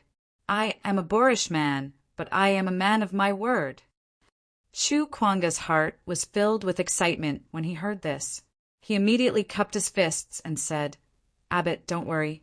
Even if Chu Kuanga has to bow his head to the ground, I will bring you back this face." In his excitement, he performed a military salute. Xue Huai was not a proper monk to begin with, so he did not care. He was very satisfied with his attitude and nodded repeatedly. "Good, good. Work hard. Once you succeed, I will not go back on my word." To Xue Huai, this match was only a matter of face. He liked to be in the limelight, especially in front of Wu Zetian. However, to Chu Kuanga, it was a matter of life and future. So how could he dare to be negligent? He thought of how there were so many masters in the sumo wrestling competition. If he were to lose, his hopes of returning to the imperial army would be dashed. Chu Kuanga said, "Abbot, this disciple is naturally not afraid of competing with others in sumo wrestling. It's just that there are many masters in every sumo wrestling team. If this disciple is alone, I'm afraid it will be difficult for me to fight alone. If I have a helper to look out for each other, my chances of winning will greatly increase. Why don't I invite 17th Senior Brother to compete with me?" 17. Xue Huai looked at Yang Fan and curled his lips. He shook his head like a rattle drum. No. Look at his frail body. Cupping, bowing, and striking are all based on his agility. Naturally, he can compete in sumo wrestling. How can a sumo wrestler not have a good physique? With that body of his, it's impossible. Chu Kuanga said in surprise, "Abbot, you don't know that 17 senior brothers' wrestling skills are godly. Xue Huai looked at Yang Fan in surprise. 17, wrestling skills? Yang Fan rubbed his nose and smiled shyly. A little. Chapter 105. Even though Chu Kuanga had repeatedly boasted about Yang Fan, Xue Huai still didn't believe him. He dragged Yang Fan to the center of the field. Since he had just fought another match, Hong Ju was lying on the ground pretending to be dead. His tongue was hanging out as he panted heavily. Xue Huai kicked him and shouted, "Scram to the side and pretend to be dead. I'll spar with 17. Xue Huai took off his monk's robe, revealing his muscular body. Not to mention, Xue Huai's appearance was dignified and his muscles were very strong. What was even more rare was that such a strong man's body wasn't as dark as Yang Fan and Chu Kuanga's. Yang Fan's skin was the color of wheat, while Chu Kuanga's was bronze. Xue Huai's body was extremely strong, but his skin was actually very white. A man that Empress Wu liked must have 3 conditions. 1 was handsome, 2 was fair skin, and 3 was no bad breath. Xue Huai met all 3 conditions. Xue Huai got into a stance and said to Yang Fan, "Come, 17, let me experience your martial arts." Yang Fan knew that Xue Huai valued his face more than the heavens. Although he was the one who asked to spar, he wasn't really willing to spar with him. Therefore, he repeatedly declined. This disciple would never dare to spar with Master. Please forgive this disciple for not being able to comply. Xue Huai repeatedly asked, but Yang Fan refused. Xue Huai was helpless and said to Hong Lu, "Little Six, you come." Most of Xue Huai's disciples were actually friends he had made when he was selling medicine in Luoyang. At that time, they called each other brothers and would compete in wrestling when they were free. Although Hong Lu wasn't Xue Huai's opponent at that time, the two's strength wasn't that different. Xue Huai could naturally see the depth of Yang Fan's martial arts by letting him spar. Seeing that the limelight had been stolen by his 17th junior brother, Hong Lu was already dissatisfied. Upon hearing Xue Huai's order, he immediately took off his outer robe and walked forward with his back bare. He said to Yang Fan, 17th brother, "Come, spar with me." Seeing this, Yang Fan tore off his belt and took off his coat. While Yang Fan was taking off his clothes, Hong Lu boasted, "I've been following Luoyang's sumo master, Li Banzuo, since I was a child. I learned the art of hornbreaker. And after I grew up, I was fortunate enough to receive guidance from Chong, and's #1 wrestler, Master Jin Tanjin, nicknamed Optimus Prime. Today in Luoyang, there are only a handful of people who are better than me in hornbreaker sumo." The other disciples did not give him any face. They laughed and said, "Since Sixth senior brother is so capable, why don't you stand up for White Horse Temple and participate in the Upper Prime sumo wrestling competition to bring glory to Master?" Hong Lu waved his hand and said, "If I can participate in the competition, why wouldn't I? It's a pity that a few years ago I fought with the ruffians of Gong and Lane and injured one of my legs, so I can't use it for long.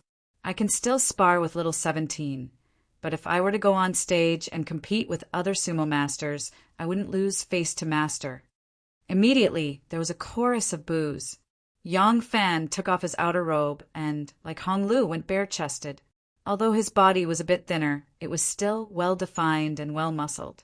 It was hard to tell that little 17, who was dressed like a delicate young girl, had a very impressive figure. Hong Lu kicked off his shoes and stood barefoot on the court. He waved at him and said, "Little 17, come." Yang Fan stood still and cupped his fists. Little brother respectfully asks for 6th senior brother's guidance. Hong Lu shouted and pounced forward like a fierce tiger descending the mountain. Although he had spoken in a magnanimous manner, he had actually wanted to knock down Yang Fan and show his face in front of the other disciples. Therefore, he relied on the fact that his body was thicker than Yang Fan's and forced his way forward. Yang Fan twisted his legs, as if he wanted to avoid a direct confrontation with Hong Lu. However, his movements were too slow. Hong Lu pounced like a tiger and reached out to grab his belt. Ah! As soon as Hong Lu touched Yang Fan's body, it was as if he had grabbed a greasy bottle. His hand slipped, and he didn't manage to grab Yang Fan's belt at all. Instead, he was swayed by Yang Fan and stumbled forward. He couldn't stop himself and fell straight out of the court. If this was an official sumo wrestling match, this would be considered a loss. Boos rang out from all directions. Hong Lu's face and neck were red as he said, "This doesn't count. I was careless. Little 17 only dodged and didn't compete with me at all. Come. Let's compete again." Yang Fan smiled lightly and steadied his feet. He opened his arms and said, "Sixth senior brother, please." Ah! Hong Lu, who was eager to turn the tables, took large strides towards the middle of the body. Yang Fan, who was originally standing there steadily, saw that Hong Lu was still a step away from him. He suddenly rushed forward and grabbed Hong Lu's forearm with his right hand. His left hand reached for Hong Lu's crotch. He lowered his body and rammed his entire body into Hong Lu's chest. He pushed his shoulder in front of Hong Lu's chest and shouted, "Up!" Yang Fan lifted Hong Lu up in an instant and spun him a few times. He shouted, "Fellow martial brothers, catch!" He threw Hong Lu 10 feet away. 4 or 5 ruffian monks rushed over to catch him. They were pushed back 5 or 6 steps by Hong Lu's body before they could stabilize themselves. This move was called flying pigeon spin. It was a wrestling technique of the Central Plains, the wrestling techniques of the nomads beyond the Great Wall, and the flying pigeon throw of Japanese sumo wrestling. It was similar to this move of Yang Fan's. Sumo wrestling was originally a type of wrestling. After thousands of years of exploration, all kinds of wrestling techniques were similar. Naturally, there would be similar moves. Hong Lu was thrown by Yang Fan. If he had fallen to the ground, he would have been in a daze. He would have been unable to wake up for a long time. Even so, he was held by several of his martial brothers. It took him a long time to wake up. As soon as he woke up, he saw the faint smiles on his martial brothers' faces. He couldn't help but blush. He struggled and said, "Senior brother, I've always liked to train new people. You know." As he said this, he lost his balance and fell forward like a drunkard. This time, no one helped him. Hong Lu blew his conch and fell to the ground, causing everyone to burst into laughter. Xue Huai was overjoyed and said with a smile, "Good. 17th Wang is really good at wrestling. With such skills, you can definitely show off your skills in the palace." "Ha ha ha. That's strange. Just now, when Hong Lu reached out to grab your belt, I saw it clearly. His hand was clearly gripping your belt. Why did he let go of his hand and fall? You two aren't putting on a show for the abbot, are you?"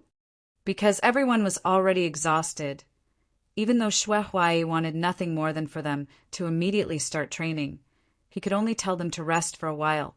After lunch, they would continue training in the afternoon. As soon as everyone dispersed, Ma Chao chased after Yang Fan and asked. This question had been bottled up in his heart for a long time. Yang Fan smiled and said, "Look at Hong Lu's expression. He wants nothing more than to fall and make me eat **T. Is he willing to cooperate with me and make a fool of himself?" Ma Chao scratched his head and said, "That's true. If it were me, I would still act with you." Hong Lu wouldn't have such good intentions, but at that time, Yang Fan said, "If I don't get to the bottom of this, I won't be able to rest properly at noon today. Come with me." Yang Fan hadn't put his shirt on yet. He draped it over his arm and led Ma Chao into the pagoda forest. He casually hung his shirt on a branch that stuck out diagonally and took a stance. He said to Ma Chao, "Come, put your hand on the back of my waist." Ma Chao said, "On the waist? What's so strange about it?" As he spoke, he put his hand on Yang Fan's waist as he was told. "Huh." Ma Chao cried out in surprise and stared at Yang Fan as if he had seen a ghost. He then looked at his own palm that had bounced off and said in surprise, What did you do? Is this a trick? I didn't see you move at all. But why did my hand seem to have bounced off? It's even a little numb. Yang Fan smiled and said, This is called the 18 Falls. It's a close-range fighting martial art. It's a martial art that uses the body to change shadows and take advantage of the opponent's momentum to make the opponent miss. It's a martial art that uses ingenuity to counter clumsiness. However, it's not just blindly unloading and borrowing strength. After dispelling the opponent's strength, it's also necessary to seize the opportunity when the opponent's old strength has dissipated and new strength has yet to be generated. Yang Fan demonstrated it to him again. This time, Ma Qiao could clearly see that Yang Fan's waist had vibrated a few times in that instant. There was a soft but strong force that easily bounced his hand off and made his palm slightly numb. This was because he didn't use any strength and only put his hand on Yang Fan's waist. If his hand had also used strength and Yang Fan had dispelled the strength and then took advantage of the situation to counterattack, the strength could be imagined. Ma Qiao moved his numb wrist and said in surprise, Amazing. You actually have such a magical martial art. Just now, your waist seemed to have vibrated more than 10 times. Your waist is tough and strong. I couldn't grab you at all. Yang Fan said with a smile, Now do you understand why he fell off? However, my waist didn't just vibrate a dozen times. It's not more and not less. In an instant, it vibrated 48 times. It's like a wave. You can't touch me, hee hee. 48 times. In an instant, it vibrated 48 times. Ma Qiao's eyes lit up and his saliva almost dripped down. I want to learn. Xiao Fan. Ah no, Chief Master. Please accept me as your disciple. I want to learn martial arts from you. I don't want to learn anything else. I want to learn this 18 falls of yours. Yang Fan said, It's not a big deal to teach you some martial arts to strengthen your body. But this 18 falls is not easy to learn. You are already an adult. Your bones are hard. You can learn hard kung fu. But learning this martial art is very limited. Ma Qiao said, No. My body is strong enough. I don't need to learn anything else. I want to learn this 18 falls. Yang Fan was surprised and said, Why do you have a special liking for this 18 falls? If you want to talk about prestige, I will teach you a set of 3 Emperor Cannon Fist. When you use it, your chopping fist is like an axe, your bursting fist is like an arrow, your drilling fist is like an awl, and your horizontal fist is like a beam. With your physique, if you practice it well, you will have some achievements. When you use it, it will be very impressive. Ma Qiao shook his head and rubbed his hands. He looked like he was itching to learn it. He said, No. What cannon fist? How can it be as impressive as the 18 falls? I want to learn this 18 falls. In an instant, my waist bounced 48 times. If I use this when I'm having sex with a woman, what will happen? I'm afraid I will make her cry for her father and mother. She will throw away her armor and lose everything. It will be a crushing defeat. Yang Fan was stunned. He stared at Ma Qiao with wide eyes for a long time. Without saying a word, he turned around and walked away. Ma Qiao hurriedly chased after him and said, Hey, don't go. Xiao Fan, Chief Master. Yang Fan said in a bad mood, Don't call me. If my master knew that I taught you this martial art just to show off my power on women, my master would die of anger. Ma Qiao smiled apologetically and said, Who said that I only show off my power on women after learning this martial art? I can also show off my power on men, occasionally. Yang Fan said, Huh? You have this kind of hobby? Ma Qiao was exasperated. He said, What are you thinking? I mean, to show off in front of men. Of course it is to show off like you did just now. Ha! Ha ha! Yang Fan turned around and continued walking. No, you have ulterior motives. I won't teach you. Master! Ma Qiao cried out in grief and chased after him relentlessly. Chapter 106. In the following days, the White Horse Temple became a training base. The monks began to practice bowing in full swing. From Hong 1 to Hong 15, They were trained by Yang Fan and Chu Kuanga every day. At night, they would fall asleep as soon as they lay on the bed. They no longer had the time to stir up trouble on the street. Only the caddy, Ijwa, seemed to be more relaxed than them. Wasn't it just picking up the ball? The ball would not always be kicked out of the court. Occasionally, he would move his body, eat more, and sleep better. Not only did Yang Fan teach the monks to play, but he also learned how to play. In order to get help from Xue Huai, who was not a real monk, Yang Fan deliberately hid his incompetence in front of him. He did not expose the fact that he was not familiar with bowing and bowing. Now that Chu Kuanga was here, he needed to cram on this knowledge and familiarize himself with the rules of this competition, especially horsemanship. To play polo, one must have superb horsemanship. Horsemanship was not only about riding a horse and galloping. It also required great proficiency in all kinds of horsemanship skills such as striding, running, jumping, turning, and so on. However, Yang Fan lacked even the most basic horsemanship skills.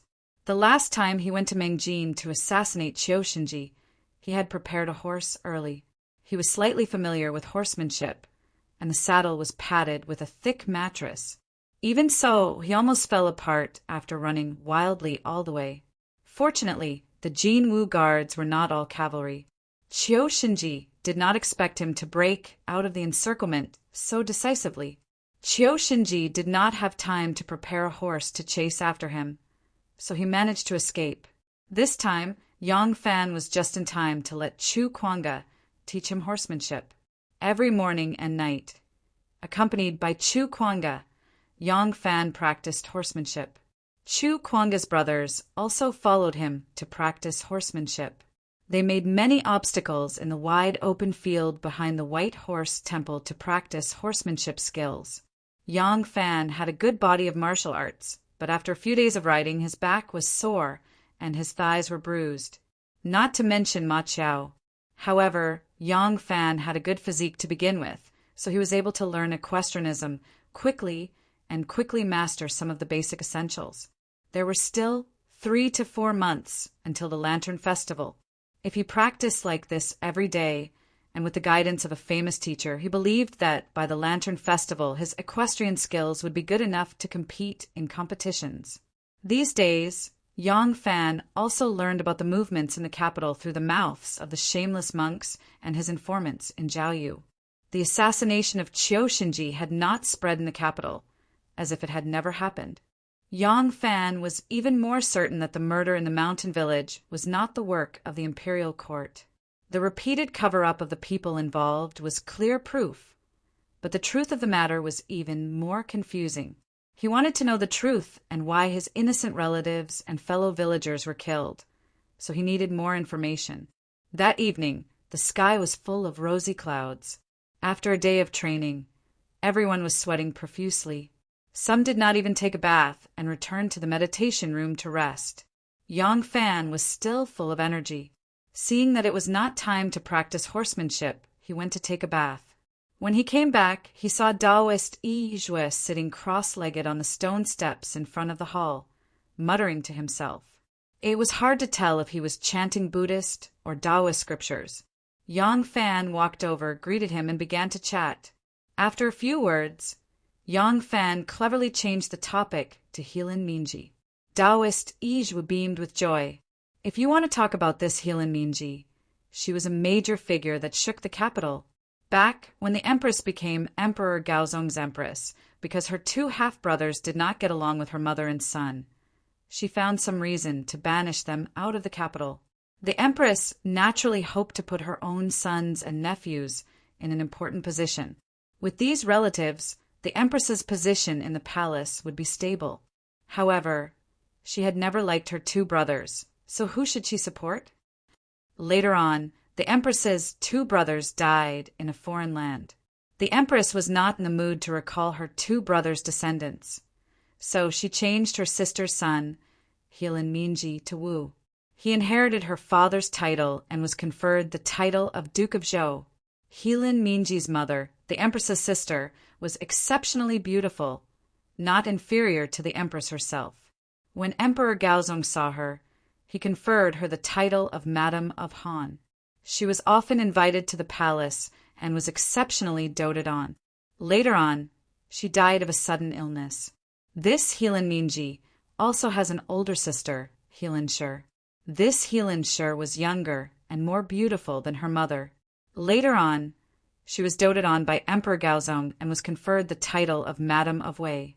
In the end, not long after, she died of an unknown illness. Yang Fan's eyes flashed as he slowly said, "Presumably, the Empress cannot escape the responsibility of this mother and daughter's sudden illness, right?" Taoist Ijua looked around and said in a low voice, "Ha! We didn't see it. In any case, that's what the rumors say. If they get in the way of the Empress, then they won't have a good time. Not to mention the Empress' sister and niece, even if it was her son. So what? Li Xian and Li Hong, the two crown princes, are both flesh that fell from the Empress's body, but in the end..." Taoist Ijua laughed and returned to the topic. "This Heilin Minji is talented and learned. Back when he was at the Hongwen Library, he even compiled 100 volumes of the spring and autumn annals of the 30 kingdoms and got to know many scholars. He usually does a lot of cultured things and has indeed done some things. But ever since his mother and sister died one after the other, this Duke of Zhou started acting strange. Heilin Minji's relationship with his mother and sister was very good, but when his mother and sister died mysteriously, he probably guessed what the Heavenly Empress had done. From then on, he abandoned himself to despair and went against the Heavenly Empress. This Heilin Minji is as handsome as a jade tree, and coupled with the fact that he is a duke, he has a high status and authority. What kind of woman can't he get? But he just happens to be dissolute with all sorts of lasciviousness that makes people raise their eyebrows. He even..." Taoist Ijua subconsciously looked around again. Yang Fan couldn't help but smile. "Senior brother, there's no need to be so careful. Besides you and me, there's no one else here." Taoist Ijua gave a hollow laugh. "Yes, this Heilin Minji has some unclear relations with his maternal grandmother, the Yang lady." Yang Fan said in shock, "The Yang lady? That's the Empress' mother, his maternal grandmother. The two of them, actually." Taoist Ijua waved his hand and disdainfully said, "In the end, they're foreign races. Etiquette is nothing but dog fart to them. Otherwise, why would the noble clans of Shandong disdain marrying off Emperor Taizong's daughter? That's fine. Although Heilin Minji doesn't have much of a moral character, with the Empress protecting him, no one has ever dared to criticize him. But after he suspected that the Empress had harmed his mother and sister, he specifically made things difficult for the Empress. The Empress chose the daughter of Yang Xijian, the Vice Minister of Imperial Guard, to be the Crown Prince Li Hong's wife. Just as the wedding date was approaching, he took advantage of this woman's spring outing to rape her, forcing the imperial family to hastily choose a crown prince consort. At the time, the Empress was still protecting him. Later on, the Empress probably sensed that Heilin Minji was suspicious of him and decided to kill him. After Madame Yang passed away, the Heavenly Empress took out a sum of money and asked Heilin Minji to build a huge Buddha statue for her deceased mother to pray for blessings. In the end, he spent all the money on debauchery. Before Madame Yang's funeral was over, he had already invited many singers and dancers to seek pleasure. The Empress couldn't restrain herself and finally flared up. She announced to the public that he had committed adultery with his maternal grandmother and embezzled public funds, punishing him. Yang Fan cried out, "This can be announced to the public?" It's often said that one shouldn't wash one's dirty linen in public, not to mention that this is the Empress' mother and nephew. Taoist Ijua said, "Nowadays the world is under the influence of the Hu people. How many people in the world still view them as scourges and fierce beasts? Besides, the scandals that Heilin Minji has done have long been spread among the people. Even if the Empress didn't say it, everyone knew about it. It's better to be open and above board. You should also know that when it comes to the Empress' courage, not even men can compare to her." Yang Fan nodded in agreement. Taoist Yizhua continued. The empress dismissed him from his official position, stripped him of his title, and even restored his original surname Helan before exiling him to Laizhou. He probably knew that he wouldn't have a good time, so when he arrived at Shaozhou, he hung himself with the reins of his horse. Yang Fan's body shook. Shaozhou? Shaozhou, he actually hung himself in Shaozhou. What did this have to do with the murder in that small mountain village? Helan Minji hung himself in Shaozhou, and the next year, the Peach Blossom Village suddenly appeared.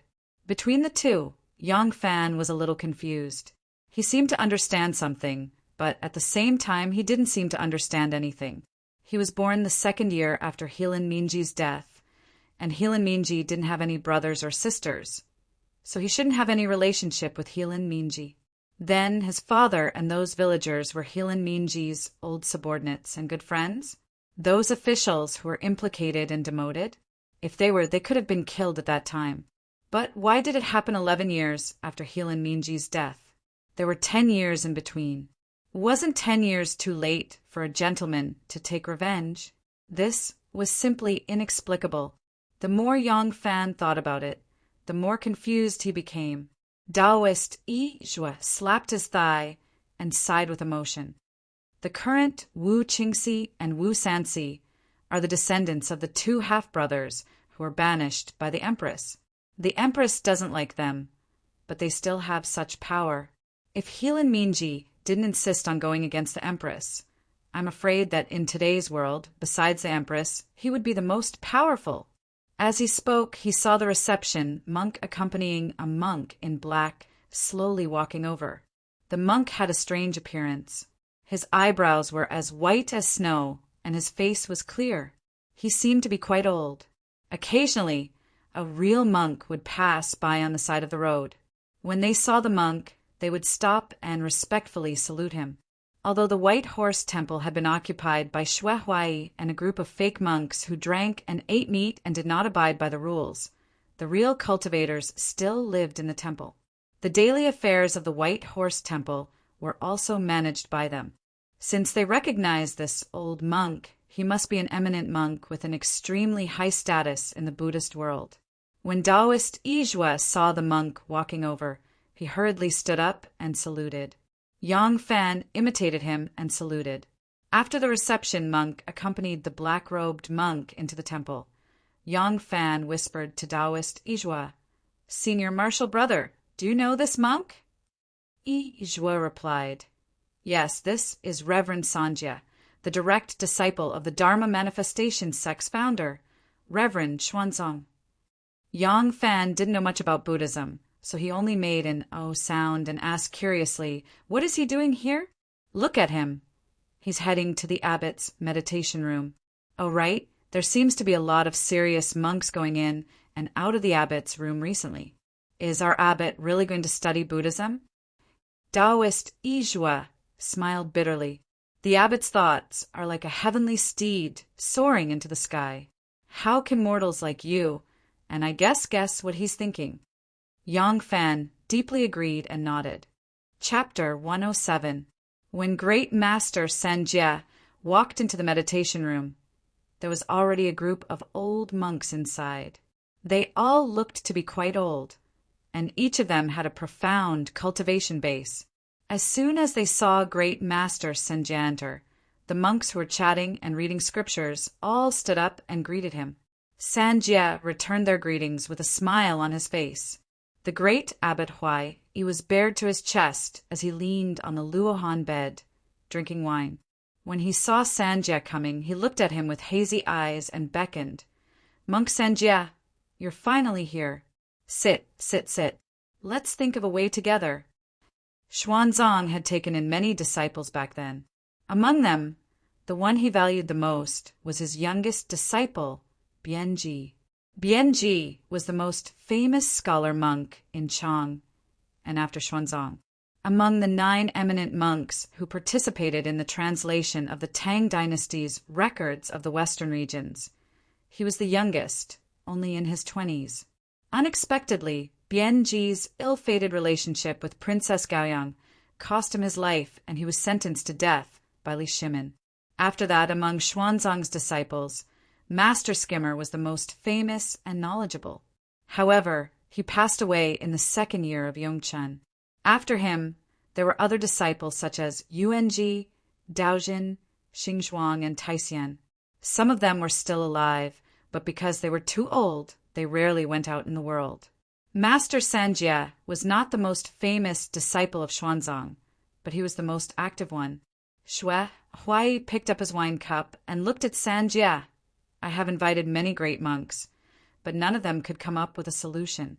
They all said that you have a profound knowledge of Buddhism and are well-read, so I invited you here to discuss and come up with an idea. If you can solve this problem for me, Buddhism will definitely surpass Taoism and become the national religion of the Tang dynasty.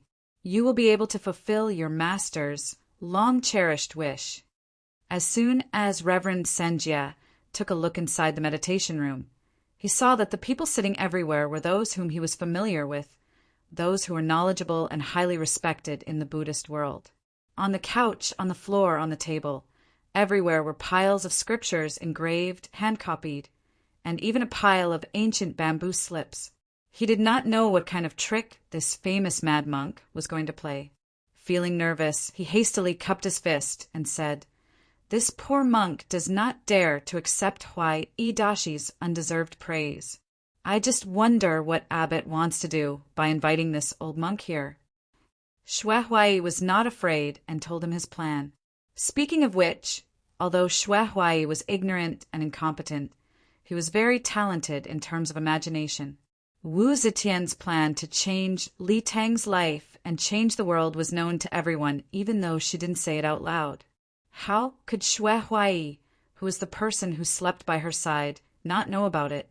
The members of the Wu clan who were attached to Wu Zetian, as well as the civil and military officials who were placed in an important position by her, were all racking their brains to clear the obstacles for her. Xue Huai was also someone who was unwilling to be left out, and he also wanted to obtain a great contribution from a neutral position. He didn't want to rely on serving her in bed to gain her favor. However, Xian Rui's trick had already been played by Wu Qingxi. This fellow had carved a stone and thrown it into the Luo River. Then he fished it out and said it was a heaven's gift stone, declaring that Empress Wu would rule the world. There was a group of ruthless officials to clean up Li Tang's imperial family and ministers loyal to Li Tang. As a monk, he could not interfere.